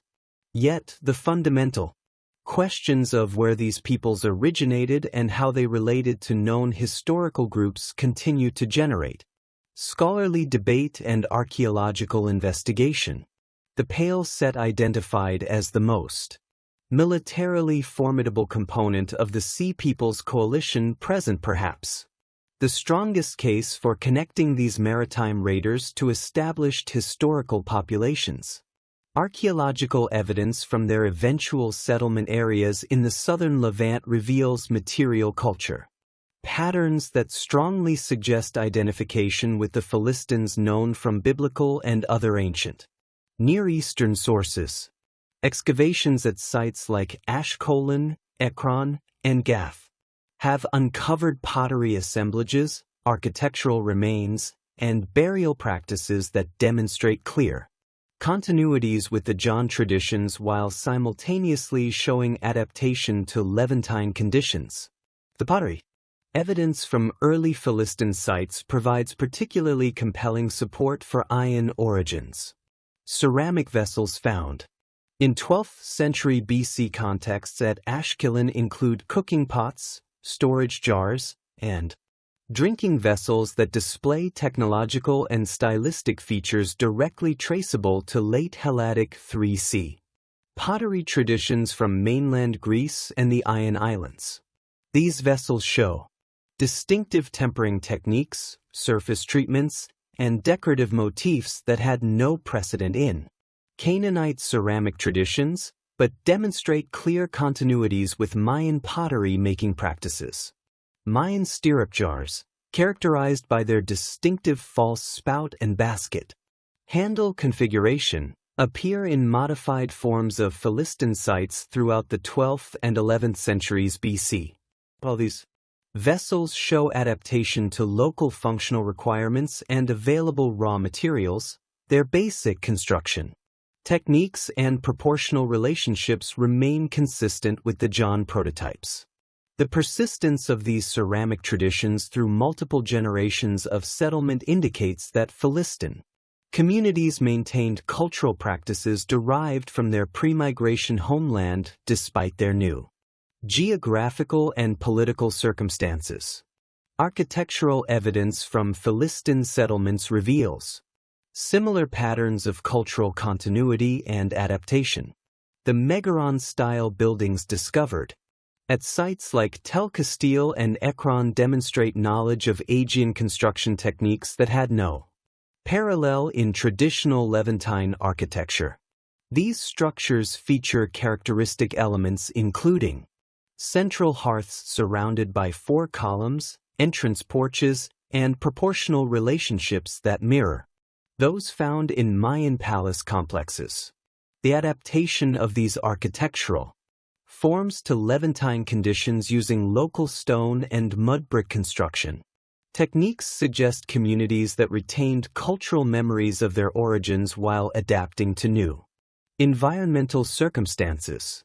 Burial practices documented at Philistine cemeteries provide additional evidence for ion connections while revealing the complex cultural transformations that occurred during the settlement process.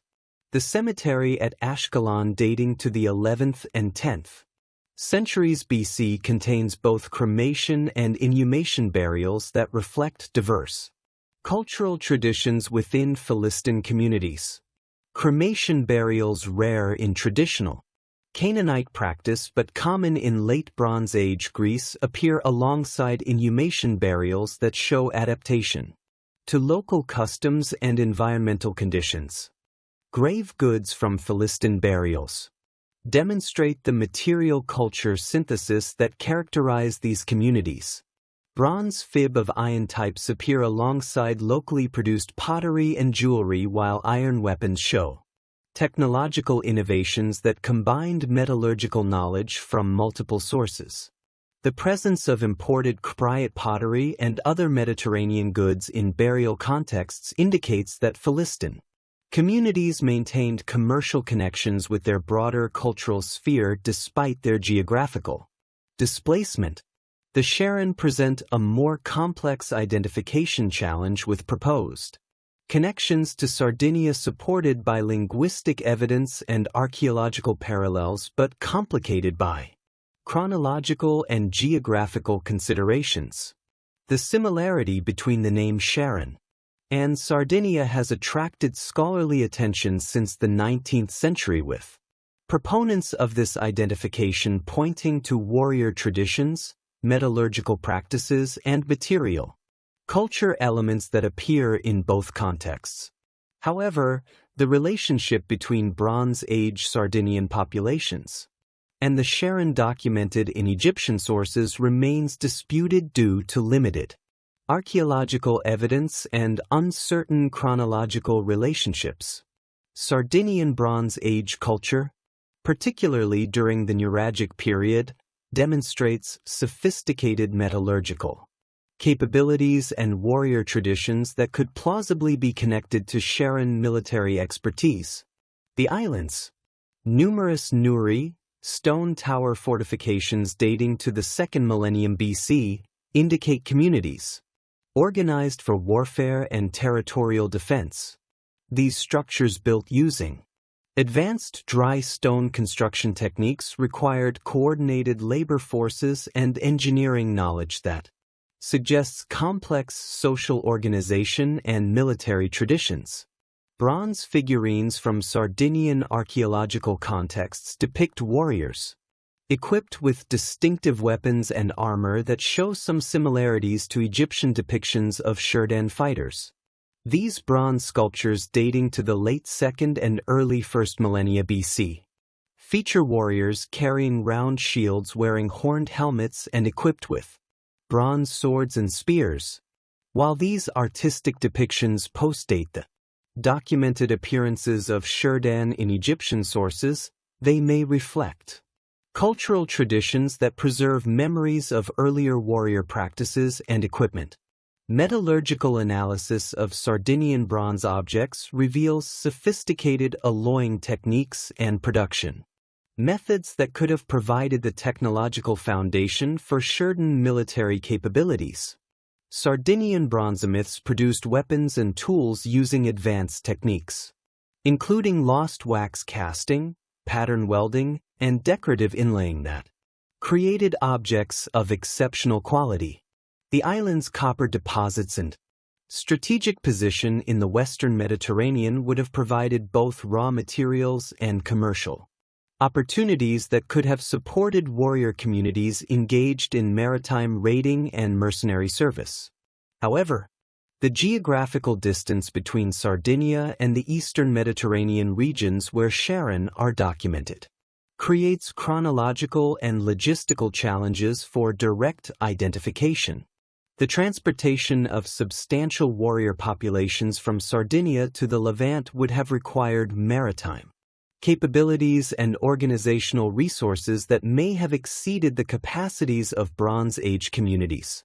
Alternative theories suggest that Sharon may have been a generic Egyptian term for Western Mediterranean peoples rather than a specific ethnic designation, or that the name reflects linguistic coincidence rather than historical connection.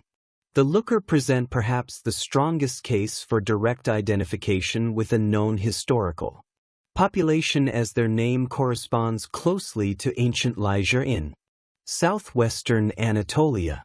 Egyptian and Hittite sources document Luca peoples in Anatolian contexts throughout the Late Bronze Age, establishing their geographical origins and cultural characteristics decades before their appearance as Sea Peoples participants. This documentation provides a clear historical trajectory that connects the Lucas pre-migration homeland with their later roles in maritime raiding coalitions. Hittite archives from Hattusa contain numerous references to conflicts with Luca peoples during the 14th and 13th centuries BC, describing them as skilled warriors who specialized in mountain warfare and naval operations. These documents identify Luca territory as encompassing the rugged coastal and highland regions of southwestern Anatolia, areas that would have provided natural training grounds for the military skills that made them valuable allies and dangerous enemies. The persistent Hittite difficulties in controlling Luca territories suggest communities with strong warrior traditions and effective resistance strategies. Archaeological evidence from Lycian sites reveals material culture patterns consistent with the military capabilities attributed to Luca peoples. In contemporary sources, fortified settlements throughout the region show evidence of sophisticated defensive planning and construction techniques that reflect communities organized for warfare. Bronze weapons and armor from Lycian archaeological contexts demonstrate metallurgical expertise and weapon design innovations that would have provided significant military advantages during Bronze Age conflicts. Lycian rock-cut tombs and other mortuary monuments reveal cultural traditions that emphasized warrior identity and martial achievement. These elaborate burial installations carved into cliffsides and decorated with relief sculptures frequently depict armed warriors and battle scenes that celebrate military prowess and heroic achievement. The investment of resources and labor required for these monuments indicates communities that valued warrior status and maintained cultural memories of military traditions across multiple generations. The linguistic evidence connecting Luca to later populations provides additional support for historical continuity. Lycian inscriptions from the 1st millennium BC written in an Indo-European language related to Hittite and other Anatolian languages preserve personal names and place names that show connections to earlier Luca designations documented in Bronze Age sources. Linguistic continuity suggests that Lycian communities maintained cultural and ethnic identities that derived from their Bronze Age predecessors despite the political and social disruptions of the Late Bronze Age collapse. Linguistic analysis of Sea peoples' names has generated extensive scholarly investigation aimed at determining their ethnic and geographical origins. The preservation of these names in Egyptian hieroglyphic transcriptions provides valuable evidence for their original pronunciation and linguistic characteristics. Though the limitations of hieroglyphic writing systems create uncertainties in phonetic reconstruction, comparative analysis with known Indo-European, Anatolian, and Ayan languages has produced various proposed etymologies that suggest different possible origins for Sea peoples groups. Indo-European linguistic connections appear particularly strong for several Sea peoples names. The Danaian show possible connections to Greek Danu, a Homeric term for Greeks that may preserve Bronze Age ethnic designations. This identification would place the Den within the broader context of Ayan population movements following the collapse of Minoan civilization. Similarly, the Aquesh have been connected to Homeric Ions, another Greek ethnic designation that could reflect the participation of mainland Greek populations in Sea peoples movements. Anatolian linguistic connections provide Alternative explanations for several Sea peoples' names. The Tirish show possible relationships to Teruiza, a Bronze Age name for Troy that appears in Hittite sources. This connection would place the Tirish within the context of northwestern Anestian population movements following the destruction of Troy and other regional centers. The WSH similarly show potential connections to Anatolian place names and ethnic designations that would locate their origins within the broader Hittite sphere of influence. The debate over Sea people's political and social organization centers on fundamental questions about their nature as historical phenomena. Some scholars argue for unified confederations that maintained coordinated leadership structures and strategic objectives across multiple campaigns and geographical regions. This interpretation emphasizes the apparent coordination of Sea people's attacks, their consistent military capabilities, and their ability to conduct complex operations requiring substantial logistical support and planning. Evidence supporting confederation theories includes the consistent appearance of multiple Sea peoples groups in Egyptian sources suggesting maintained alliances and cooperative relationships. The tactical coordination demonstrated during battles with Egyptian forces indicates command structures capable of integrating diverse military traditions and capabilities into effective combined operations. The persistence of Sea people's activities across multiple decades suggests organizational continuity that would have required stable leadership institutions and shared strategic objectives. Alternative interpretations characterize Sea peoples as desperate refugee groups, driven by desperation rather than unified by common political purposes. This perspective emphasizes the displacement and destruction that characterized the Late Bronze Age collapse, arguing that population movements reflected communities fleeing disaster rather than pursuing coordinated conquest strategies.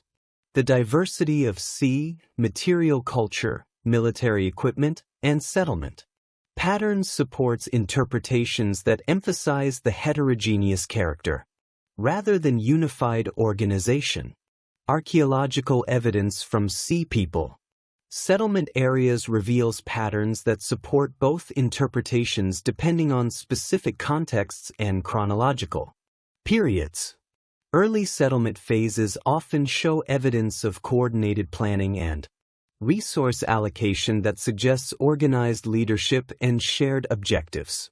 Later periods frequently reveal increasing cultural divergence and localization that indicates the breakdown of broader cooperative relationships as communities adapted to their new circumstances. The opportunistic raider interpretation provides a third perspective that characterizes Sea peoples as maritime warrior communities that exploited the collapse of Bronze Age political systems for economic and territorial gain. This approach emphasizes the military capabilities and maritime expertise that enabled Sea peoples groups to conduct profitable raiding operations while avoiding the risks associated with direct territorial conquest.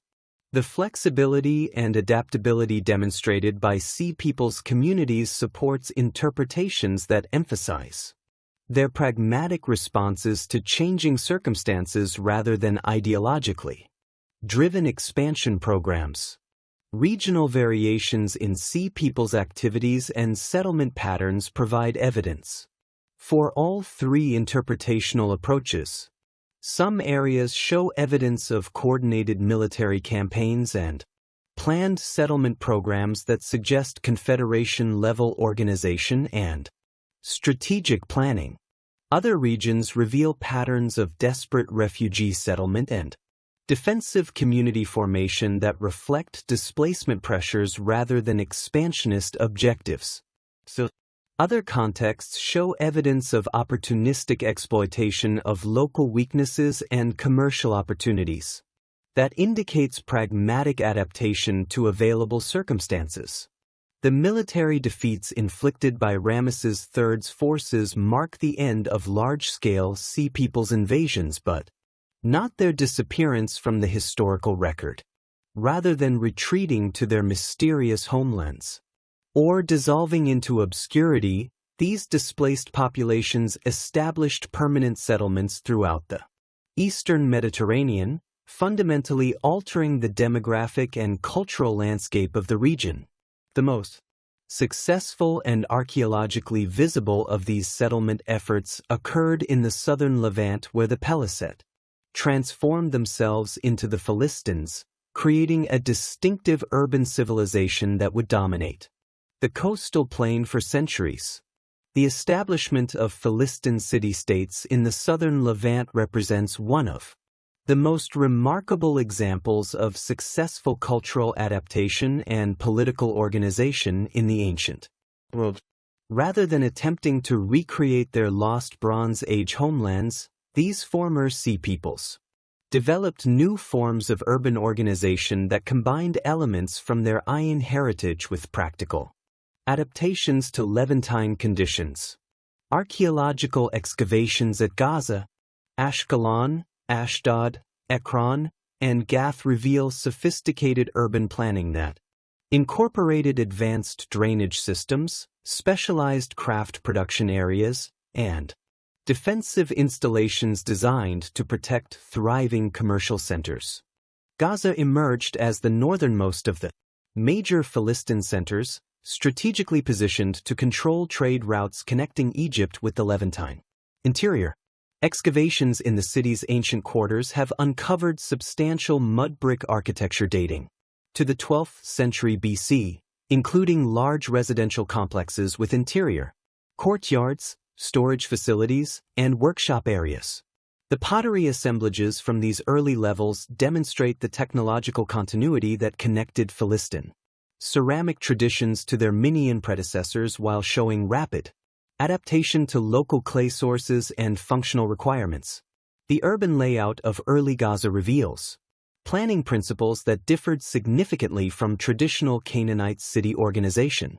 Streets followed more regular patterns than typically found in Bronze Age Levantine settlements, with evidence of centralized planning that allocated specific areas for different economic activities. Metalwork installations clustered in designated quarters where prevailing winds carried smoke away from residential areas, while pottery production facilities concentrated near water sources and clay deposits. This systematic approach to urban organization suggests that communities with administrative experience and technical knowledge derived from their Bronze Age urban backgrounds.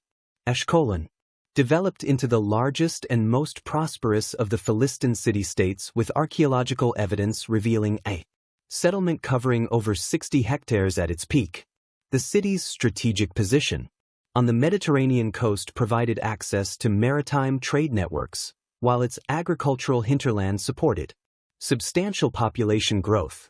Excavations directed by Lawrence Stagger and his team uncovered extensive remains of Philistine period occupation, including monumental architecture, industrial installations, and residential quarters that demonstrate the community's rapid economic development following initial settlement.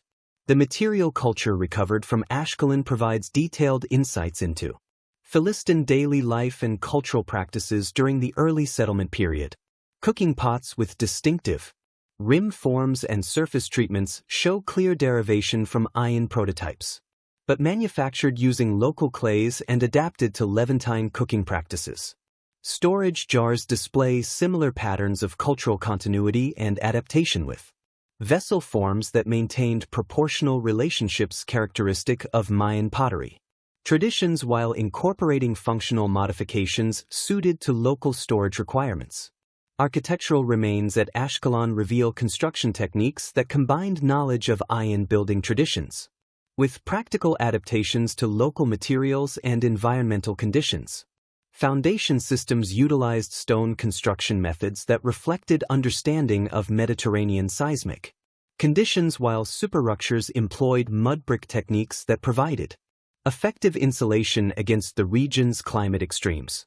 The integration of these different technological traditions produced building styles that were distinctively Philistine while remaining functionally adapted to their new geographical setting.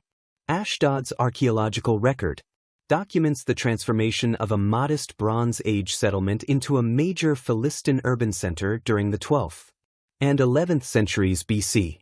Excavations by Moshe Duderton revealed extensive evidence of Philistine occupation, including substantial architectural remains, pottery, assemblages, and craft production facilities that demonstrate the community's rapid economic and demographic growth. The site's strategic position controlling inland trade routes complemented its role in maritime commerce, creating economic opportunities that supported urban development on an unprecedented scale for the region. The pottery workshops discovered at Ashdod provide exceptional evidence for Philistine ceramic production techniques and their evolution over time. Early kilns show construction methods that replicated iron pottery firing technologies, including updraft designs and temperature control systems that enable the production of high-quality ceramics. The gradual modification of these installations over successive generations reveals technological adaptation as Philistine potters learn to work with local clay sources and develop new vessel forms suited to regional market demands. Philistine religious architecture at Ashdod demonstrates the complex cultural synthesis that characterized these communities. Temple installations combined elements from Aegean religious traditions with adaptations to Levantine cult practices, creating hybrid forms that serve the spiritual needs of culturally diverse populations. Cult objects recovered from these contexts include both imported items that maintain connections to pre-migration religious traditions and locally produced pieces that show influence from Canaanite iconographic traditions. Ekron, identified with the archaeological site of Tel Mikna, represents perhaps the most completely excavated Philistine city, providing comprehensive evidence for urban development, economic specialization, and cultural change over several centuries of occupation. The site's excavation by Trudidane and C. Morgan revealed extensive remains of Philistine period settlement, including residential quarters, industrial areas, and public buildings that document the community's evolution from initial settlement through its eventual integration into broader regional political systems. The olive oil production facilities at Ekron demonstrate the economic specialization that enabled Philistine communities to achieve prosperity in their new homeland. Archaeological evidence reveals over 100 olive oil installations, dating to the 7th century BC, making Ekron the largest known olive oil production center in the ancient world. These facilities utilized advanced pressing technologies that combined traditional Mediterranean olive processing techniques with innovations that maximized production efficiency and product quality. The scale of olive oil production at Ekron indicates commercial operations that extended far beyond local consumption needs, suggesting extensive trade networks that connected Philistine communities with markets throughout the region. Storage facilities at the site could accommodate thousands of layers of processed oil, while standardized jar forms found throughout the Levant bear inscriptions that identify Ekron as their place of origin. This commercial success demonstrates the economic adaptation strategies that enabled Philistine communities to transform from displaced refugees into prosperous urban populations. Gath, the largest of the Philistine cities according to biblical sources, has been identified with the archaeological site of Tel Safi, where ongoing excavations by Aaron Mayer continue to reveal evidence of Philistine occupation and cultural development. The site's strategic position controlling routes between the coastal plain and the Judean hills made it a crucial center for both commercial and military activities. Archaeological remains include substantial fortification walls, residential quarters, and craft production areas that demonstrate the community's military capabilities and economic prosperity. The fortification systems at Gath reveal sophisticated understanding of defensive architecture that combined elements from different military engineering traditions. Wool construction techniques show influence from both Eon and Near Eastern fortification practices, creating defensive systems that incorporated the most effective elements from each tradition. These installations required substantial labor investments and technical expertise, indicating communities with the organizational capabilities and resources necessary for major construction projects. Archaeological evidence of Philistine material culture extends beyond the 5 major city-states to include numerous smaller settlements throughout the southern Levant. These sites reveal the broader scope of Philistine settlement and the gradual cultural transformation that occurred as these communities adapted to their new homeland. Pottery assemblages from smaller sites show similar patterns of cultural continuity and adaptation found at the major centers, while architectural remains demonstrate the widespread adoption of hybrid building techniques that combined Aegean and Levantine traditions. Masonian 3C pottery traditions provide the clearest archaeological marker for tracing Philistine cultural origins and development. These ceramic styles, characterized by distinctive decorative motifs, vessel forms, and production techniques, appear throughout Philistine settlement areas during the 12th century BC before gradually evolving into localized variants that incorporated regional influences. The persistence of specific decorative elements, including bird motifs, geometric patterns, and painted designs, demonstrates cultural continuity that connected Philistine communities to their Iron heritage across multiple generations. The cooking pot traditions that emerged in Philistine settlements represent another clear indicator of cultural continuity and adaptation. These vessels, characterized by distinctive rim forms, handle attachments, and surface treatments, show clear derivation from Iron prototypes while demonstrating adaptation to local cooking practices and available raw materials. The evolution of these vessel forms over time reveals the gradual cultural synthesis that characterized Philistine communities as they integrated elements from their heritage with influences from their new environment. Architectural features found at Philistine sites demonstrate similar patterns of cultural continuity and adaptation. Hearth installations in residential buildings show clear connections to Iron domestic traditions, including central placement within rooms and construction techniques that reflected understanding of Mediterranean heating requirements. However, these installations were modified to accommodate local fuel sources and adapted to building materials available in the Levant, creating hybrid forms that serve practical needs while maintaining cultural connections to ancestral traditions. Beyond the well-domined Philistine settlements, archaeological evidence reveals other sea groups establishing communities throughout the eastern Mediterranean. The Checker mentioned in Egyptian sources as participants in the Sea Peoples coalitions appear to have established settlements along the Levantine coast, with the most significant concentration at Dora, strategic port city located on the Mediterranean coast south of modern Haifa, became a major commercial center under Tekka control, developing extensive trade networks that connected the Levant with Cyprus, Anatolia, and the Ion. Excavations at Dor by Ephraim Stern revealed substantial remains of Iron Age occupation that show connections to Sea Peoples' material culture traditions. Pottery assemblages from the site include vessels that demonstrate technological and stylistic connections to Iron ceramic traditions, while architectural remains show building techniques that combined elements from different Mediterranean construction traditions. The site's development into a major commercial center demonstrates the economic success achieved by Tekka communities in their new homeland. The harbor installations at Dor reveal advanced understanding of maritime engineering that enabled the community to develop extensive commercial operations. Archaeological evidence includes stone quays, breakwater systems, and warehouse facilities that could accommodate substantial shipping operations.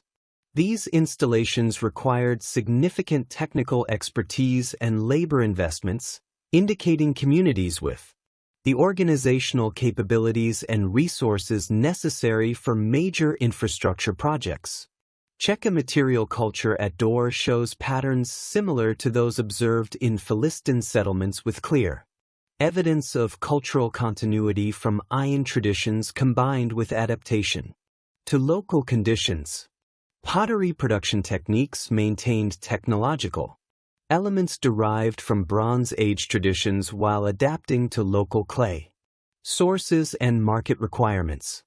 Metalwork installations show similar patterns with production techniques that combined knowledge from multiple technological traditions to create products suited to regional needs and preferences. The possible connection between the Sharon and Sardinian populations remains one of the most intriguing aspects of Sea People's research. Archaeological evidence from Sardinia during the Late Bronze Age reveals communities with sophisticated metallurgical capabilities, warrior traditions, and maritime expertise that could plausibly be connected to the Sharon documented in Egyptian sources. However, the geographical distance between Sardinia and the eastern Mediterranean combined with limited archaeological evidence for direct connections makes definitive identification problematic. Sardinian Nuragic culture during the 2nd millennium BC demonstrates technological and social characteristics that show some similarities to capabilities attributed to Sharon warriors. The island's numerous stone tower fortifications indicate communities organized for warfare and territorial defense, while bronze figurines from archaeological contexts depict warriors equipped with distinctive weapons and armor. These cultural elements could provide the background for warrior populations capable of participating in the maritime raiding and mercenary activities associated with Sea Peoples groups. Metallurgical evidence from Sardinian Bronze Age contexts reveals sophisticated production techniques that could have provided the technological foundation for Sharon military capabilities. Bronze weapons and tools from the island demonstrate advanced alloying techniques, decorative inlaying, and functional design innovations that created products of exceptional quality. The island's copper resources and strategic position in the Western Mediterranean would have provided both raw materials and commercial opportunities that could have supported warrior communities engaged in long-distance military activities.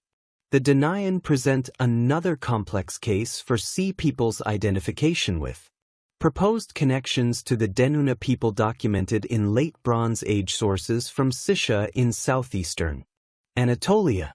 This identification would place the Denaion within the broader context of Anatolian population movements following the collapse of Hittite imperial control, connecting them to established historical populations with documented geographical origins and cultural characteristics. Archaeological evidence from Cilician sites reveals communities that possessed advanced metallurgical capabilities, maritime expertise, and commercial connections that could have provided the foundation for participation in Sea People's activities. The region's strategic position controlling routes between Anatolia and the Levant made it a crucial center for both commercial and military activities.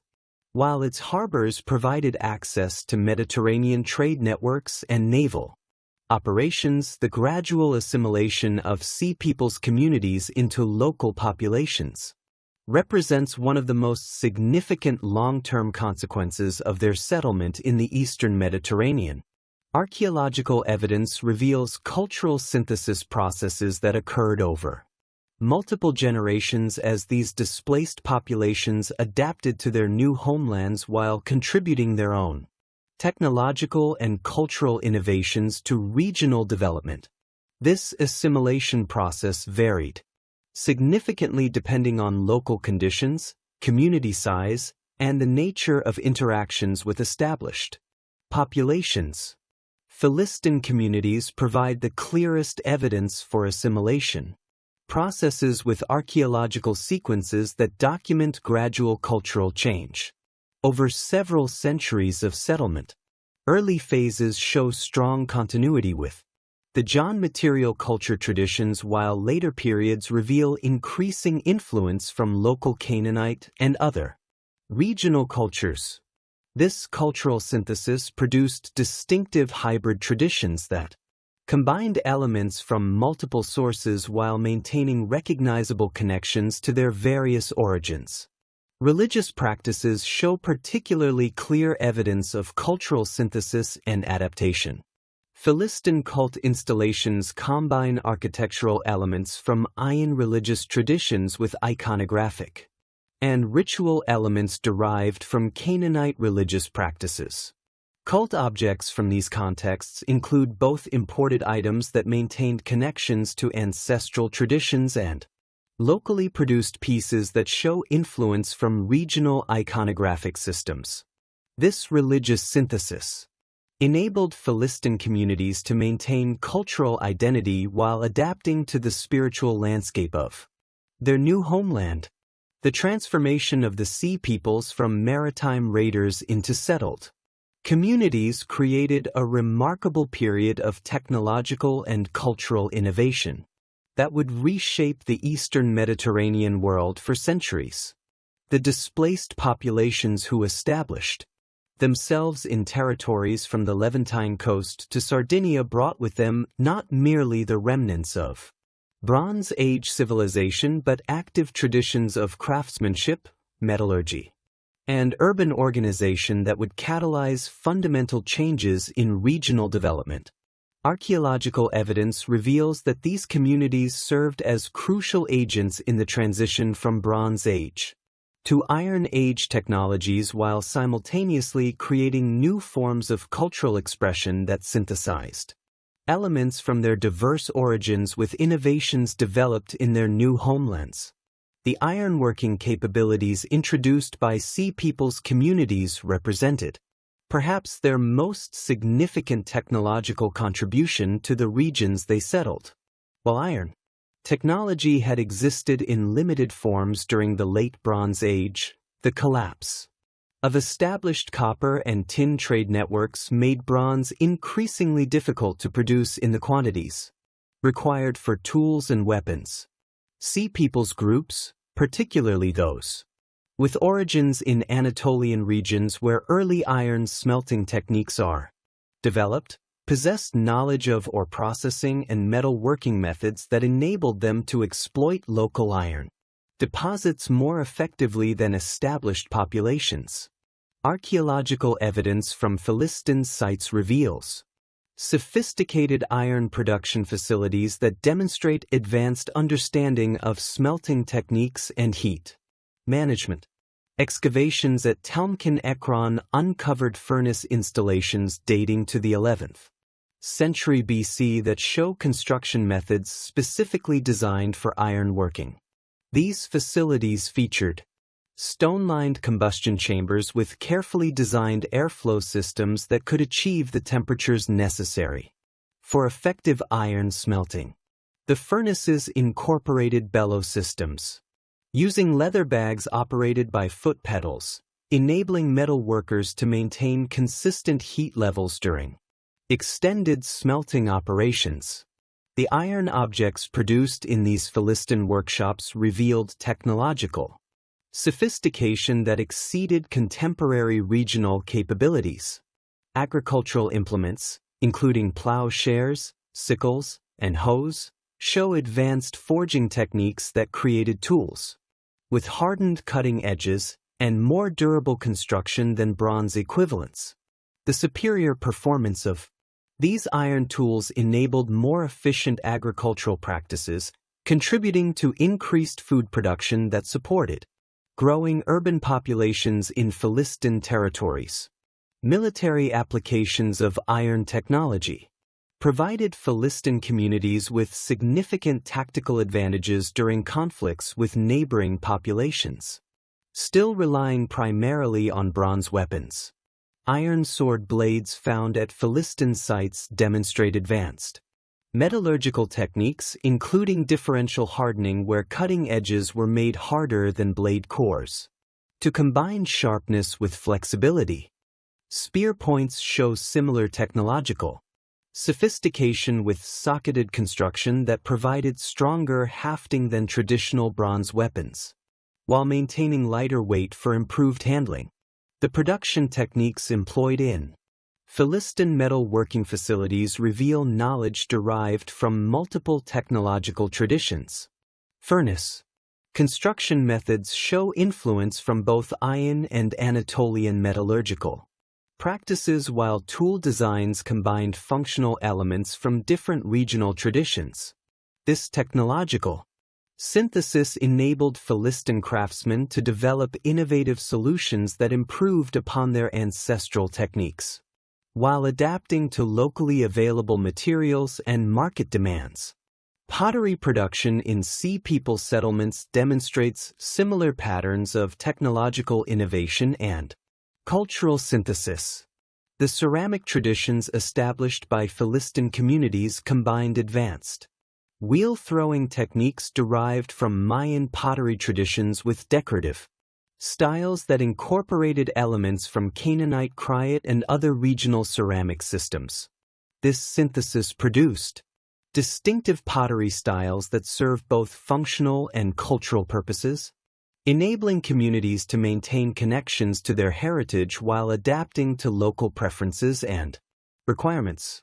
The technical aspects of Philistine pottery production reveal sophisticated understanding of ceramic technology that exceeded many contemporary regional capabilities. Kilns discovered at Ashkelon and other Philistine sites show advanced construction techniques that enable precise temperature control and efficient fuel consumption. These installations featured updraft designs with separate combustion and firing chambers, allowing potters to achieve consistent firing conditions that produced high-quality ceramics with uniform coloration and durability. Decorative techniques employed by Philistine potters demonstrate remarkable artistic innovation that combined motifs from multiple cultural sources. Bird representations derived from Mayan artistic traditions appear alongside geometric patterns that show influence from Cryot and Levantine decorative systems. The integration of these different artistic elements created distinctive decorative styles that were recognizably Philistine, while remaining accessible to regional populations with different cultural backgrounds. Vessel forms produced in Philistine workshops show similar patterns of cultural synthesis and functional adaptation. Cooking pots maintained proportional relationships characteristic of Iron ceramic traditions while incorporating rim forms and handle configurations that reflected adaptation to local cooking practices. Storage jars combined Mayan volutric standards with construction techniques that utilize local clay sources and firing methods, creating containers that serve both practical storage needs and cultural identity functions. The distribution of Philistine pottery throughout the southern Levant reveals extensive trade networks that connected Sea Peoples communities with regional markets.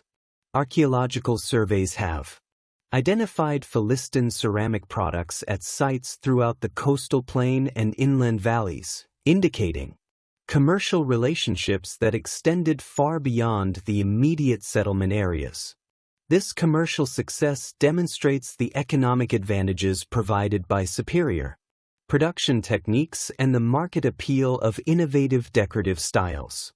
Architectural innovations introduced by Sea Peoples communities reflect similar patterns of technological transfer and cultural adaptation. Building techniques employed in Philistine settlements combined Construction methods derived from Ayan traditions with adaptations to local materials and environmental conditions. The result was distinctive architectural styles that provided improved functionality while maintaining cultural connections to ancestral building traditions.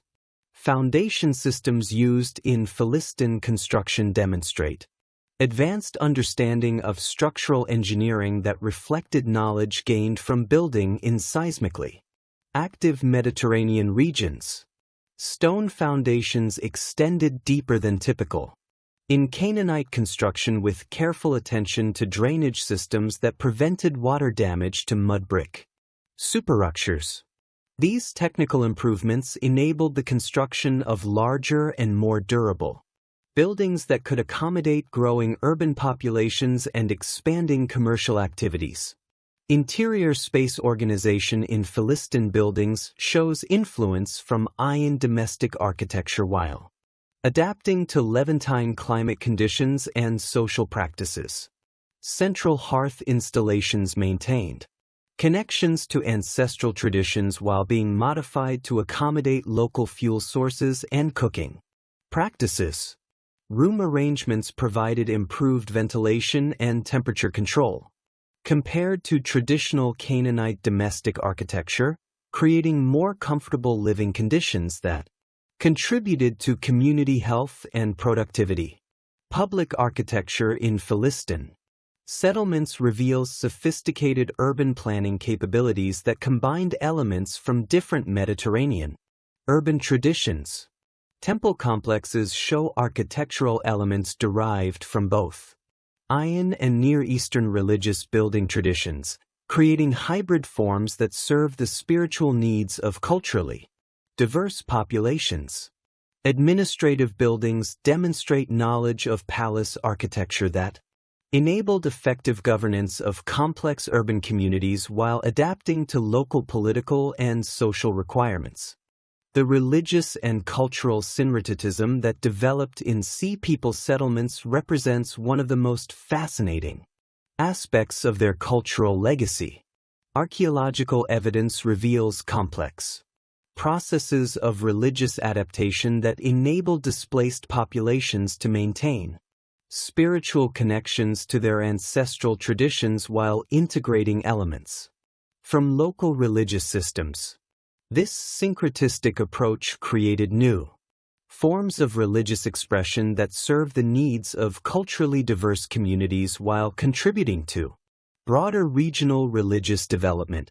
Cult installations at Philistine sites demonstrate architectural synthesis that combined elements from Ayan religious building traditions with features derived from Canaanite temple architecture. The temple at Tel Qasil shows a rectangular plan with central hearth installation that reflects Ajan religious architectural traditions while incorporating cult installations and decorative elements that show influence from local religious practices. This hybrid architecture enabled religious observances that satisfied both ancestral spiritual traditions and local religious expectations. Religious iconography found at Sea People sites reveals similar patterns of cultural synthesis and adaptation. Figurines and cult objects combine artistic elements from multiple sources, creating distinctive religious art that serve the spiritual needs of culturally diverse populations. Female figurines show influence from both Ayan goddess traditions and Canaanite fertility cult practices, while male warrior figurines demonstrate the continued importance of martial identity within Sea People's religious systems. Burial practices documented at Sea People cemeteries provide detailed evidence of religious syncretism and cultural adaptation processes. The cemetery at Ashkelon contains both cremation and inhumation burials that reflect the accommodation of different cultural traditions within single communities. Grave goods combine objects that maintain connections to ancestral traditions with locally produced items that show adaptation to regional customs and available materials. Cremation burials at Philistine sites demonstrate the persistence of Aegean religious traditions while showing adaptation to local conditions and materials. Urns used for cremated remains show distinctive forms that derive from Minoan pottery traditions while being manufactured using local clays and firing techniques. The placement of these burials within cemetery areas shows integration with local burial customs while maintaining distinctive practices that preserved cultural identity. Artistic influences visible in pottery, figurines, and decorative motifs reveal the extensive cultural exchange that characterized Sea Peoples settlements. Decorative elements spread through trade networks and cultural contact, influencing artistic development.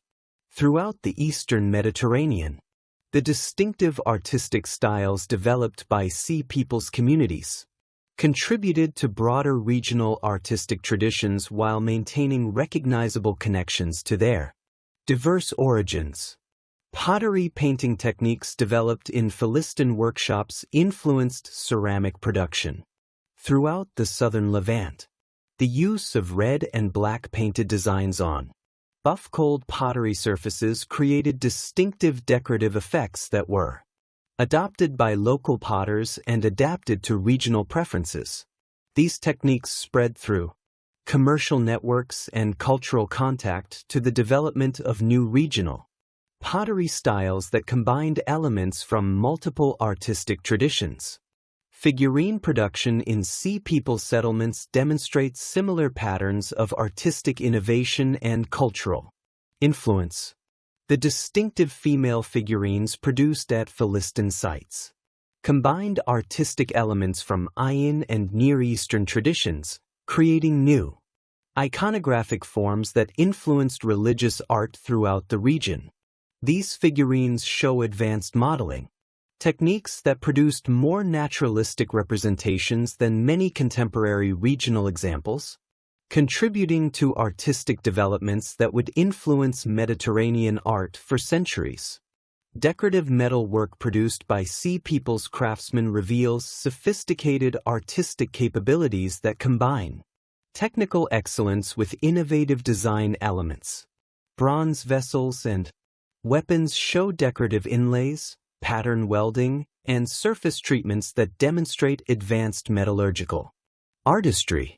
These techniques influenced metal working traditions throughout the Eastern Mediterranean, contributing to the development of new decorative styles that combined functional effectiveness with artistic excellence. Sea Peoples in facilitating the transition from Bronze Age to Iron Age social structures extends beyond technological contributions to encompass fundamental changes in political organization, economic systems, and social relationships. The communities established by these displaced populations developed new forms of urban organization that adapted Bronze Age institutional knowledge to the change conditions of the early Iron Age world. Political structures developed in Sea Peoples settlements show adaptation from Bronze Age palace systems to more decentralized forms of governance that reflected the reduced scale and resources of Iron Age communities. Archaeological evidence suggests that Philistine city-states maintained elements of centralized authority while developing more flexible administrative systems that could respond effectively to local conditions and regional challenges. Economic organization in Sea Peoples settlements demonstrates innovation in commercial practices and production systems that contributed to regional economic development. The specialized craft production documented at sites like Ekron shows advanced understanding of market economics and commercial organization that enabled communities to achieve prosperity through trade and manufacturing rather than relying solely on agricultural production or tribute extraction. Social organization within Sea Peoples communities appears to have maintained elements of Bronze Age social hierarchy while adapting to the demographic and resource constraints of their new circumstances. Archaeological evidence suggests the persistence of warrior elites alongside the development of merchant classes and specialized craftsmen who contributed to community prosperity and cultural development. The technological innovations, cultural synthesis, and institutional adaptations developed by Sea Peoples communities created lasting legacies that influenced Mediterranean civilization for centuries. Their contributions to ironwork technology, pottery production, architectural design, and artistic expression provided foundations for cultural developments that would shape the ancient world throughout the Iron Age and beyond. The successful adaptation of these displaced populations to their new homelands demonstrated remarkable cultural resilience and innovative capacity that enabled them to transform from refugees into creators of distinctive and influential civilizations. The collapse of Bronze Age civilization and the subsequent settlement of Sea Peoples throughout the Eastern Mediterranean created a massive power vacuum that fundamentally altered the political landscape of the ancient world. The destruction of major urban centers, the breakdown of established trade networks, and the displacement of entire populations left vast territories without effective governance or economic organization. This unprecedented disruption provided opportunities for emerging powers to expand their influence while simultaneously forcing existing states to adapt their strategies and institutions to survive in a radically transformed environment. The Neo-Syrian Empire emerged as the primary beneficiary of this regional chaos, exploiting the weakness of traditional rivals to establish unprecedented territorial control across Mesopotamia and beyond. During the reigns of Tiglath-Pileser I and his successors, Assyrian forces systematically occupied territories previously controlled by the Hittite Empire, Mitanni, and various Aramean kingdoms. The Assyrian military machine, already formidable during the Middle Assyrian period, adapted its tactics and organization to exploit the opportunities created by Bronze Age collapse, while developing new administrative systems capable of governing the diverse populations brought under imperial control. Assyrian expansion during this period differed significantly from earlier Mesopotamian imperial ventures in both scale and systematic organization. Previous empires had typically focused on extracting tribute from subject territories while leaving local administrative structures largely intact.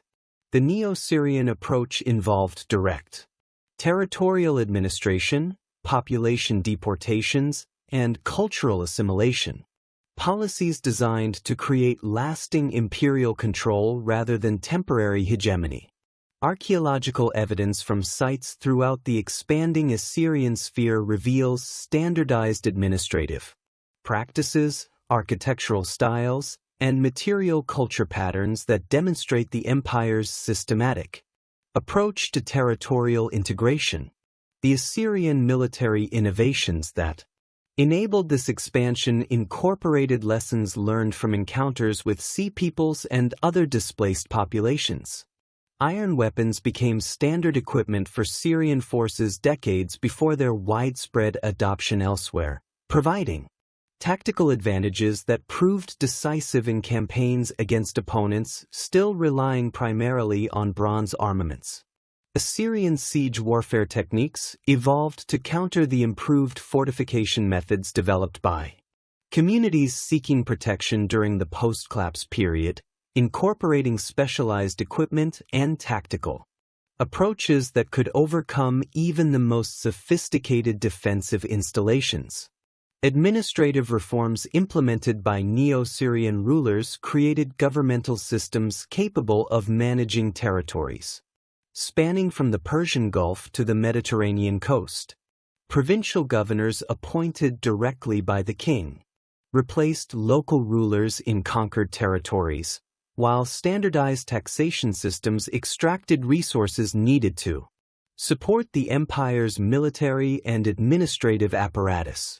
Deportation policies systematically relocated skilled craftsmen, agricultural workers, and potential rebel leaders to different regions.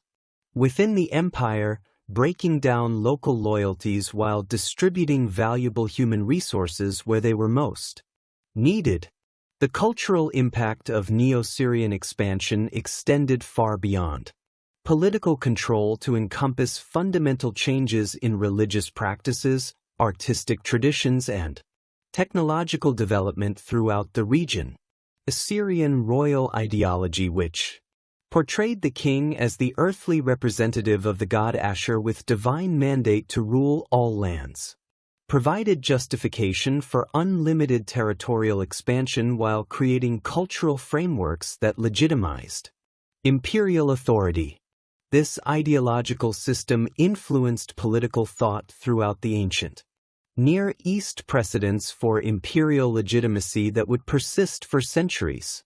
Simultaneously, the collapse of Bronze Age maritime networks created opportunities for Phoenician city-states to establish unprecedented commercial dominance throughout the Mediterranean.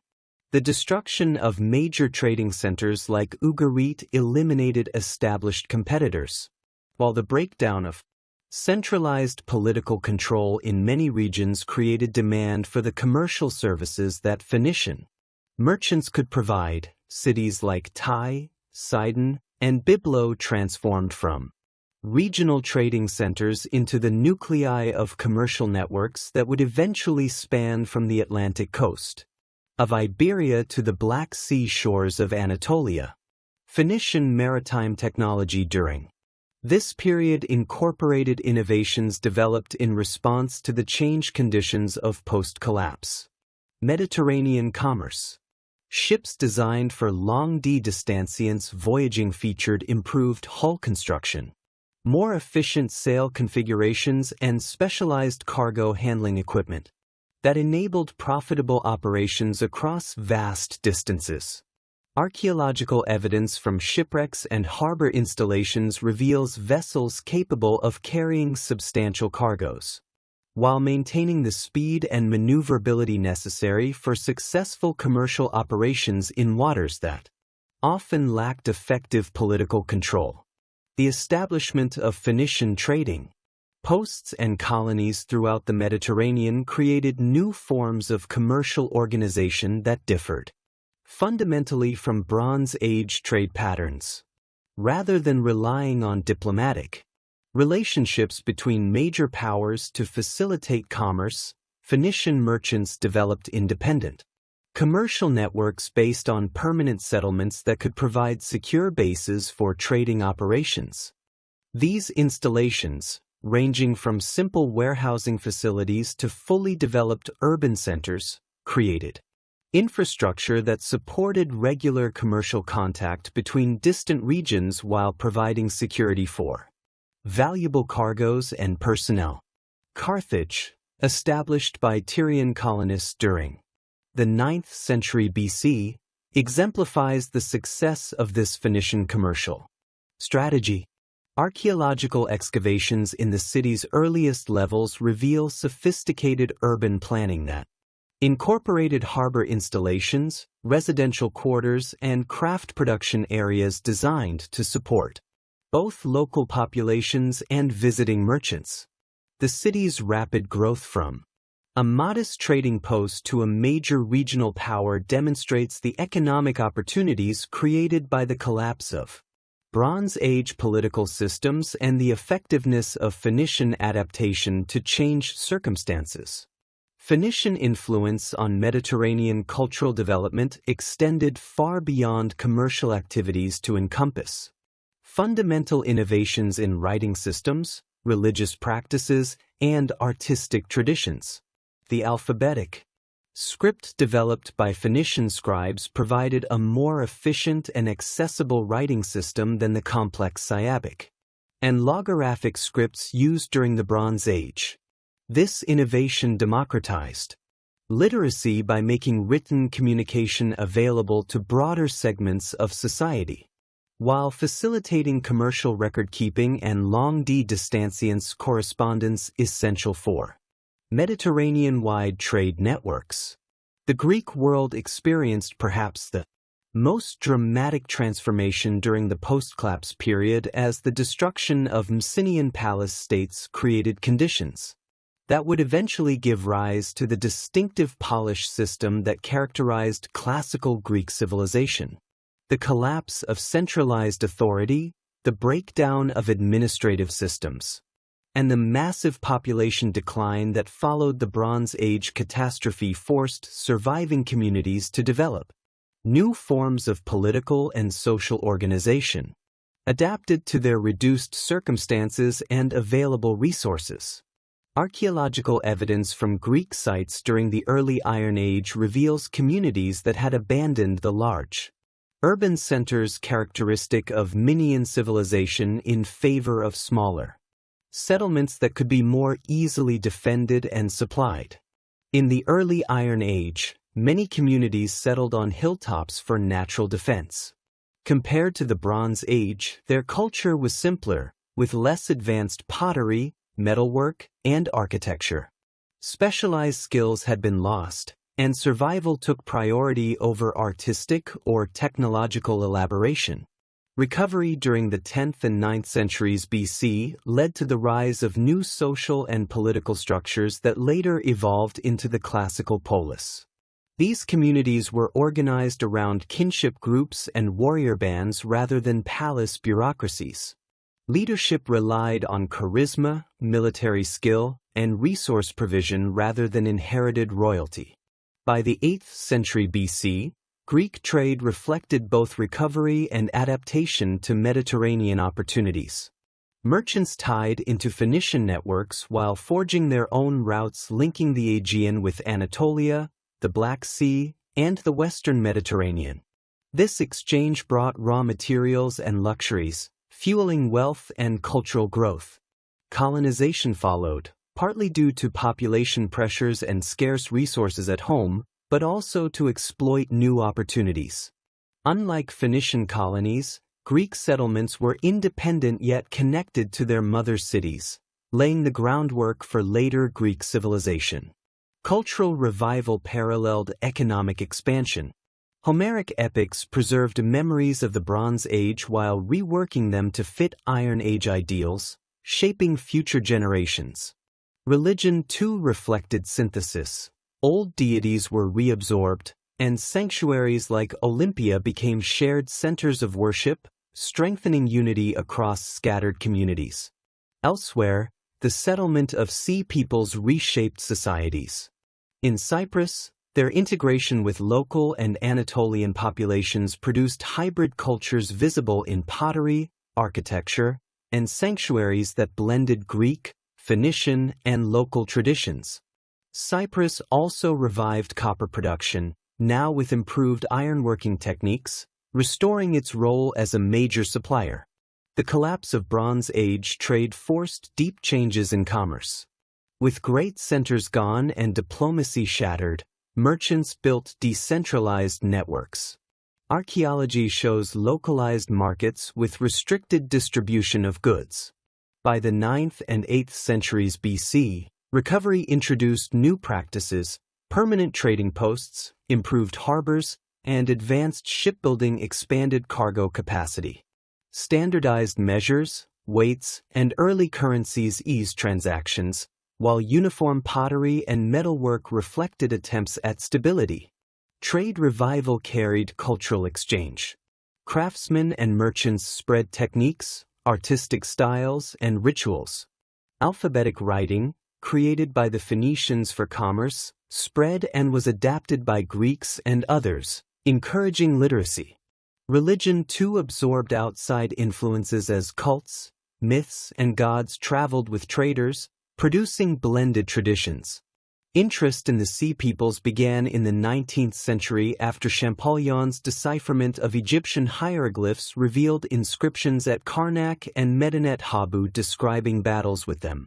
Scholars like Maspero linked names to historical peoples. Archaeology soon confirmed large movements, Petrie's finds in Palestine revealed pottery of Aegean style, while sites like Megiddo showed destruction layers matching Egyptian accounts. Philistine pottery confirmed cultural continuity with Aegean traditions. From the mid-20th century, scientific methods transformed research.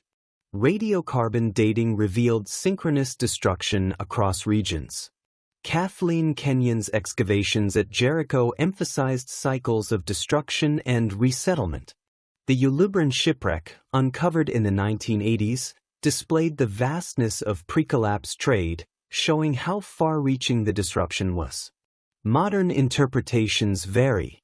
The single migration theory sees the Sea Peoples as a coordinated Aegean movement after the Mycenaean fall. The multiple waves theory argues for successive groups from different regions.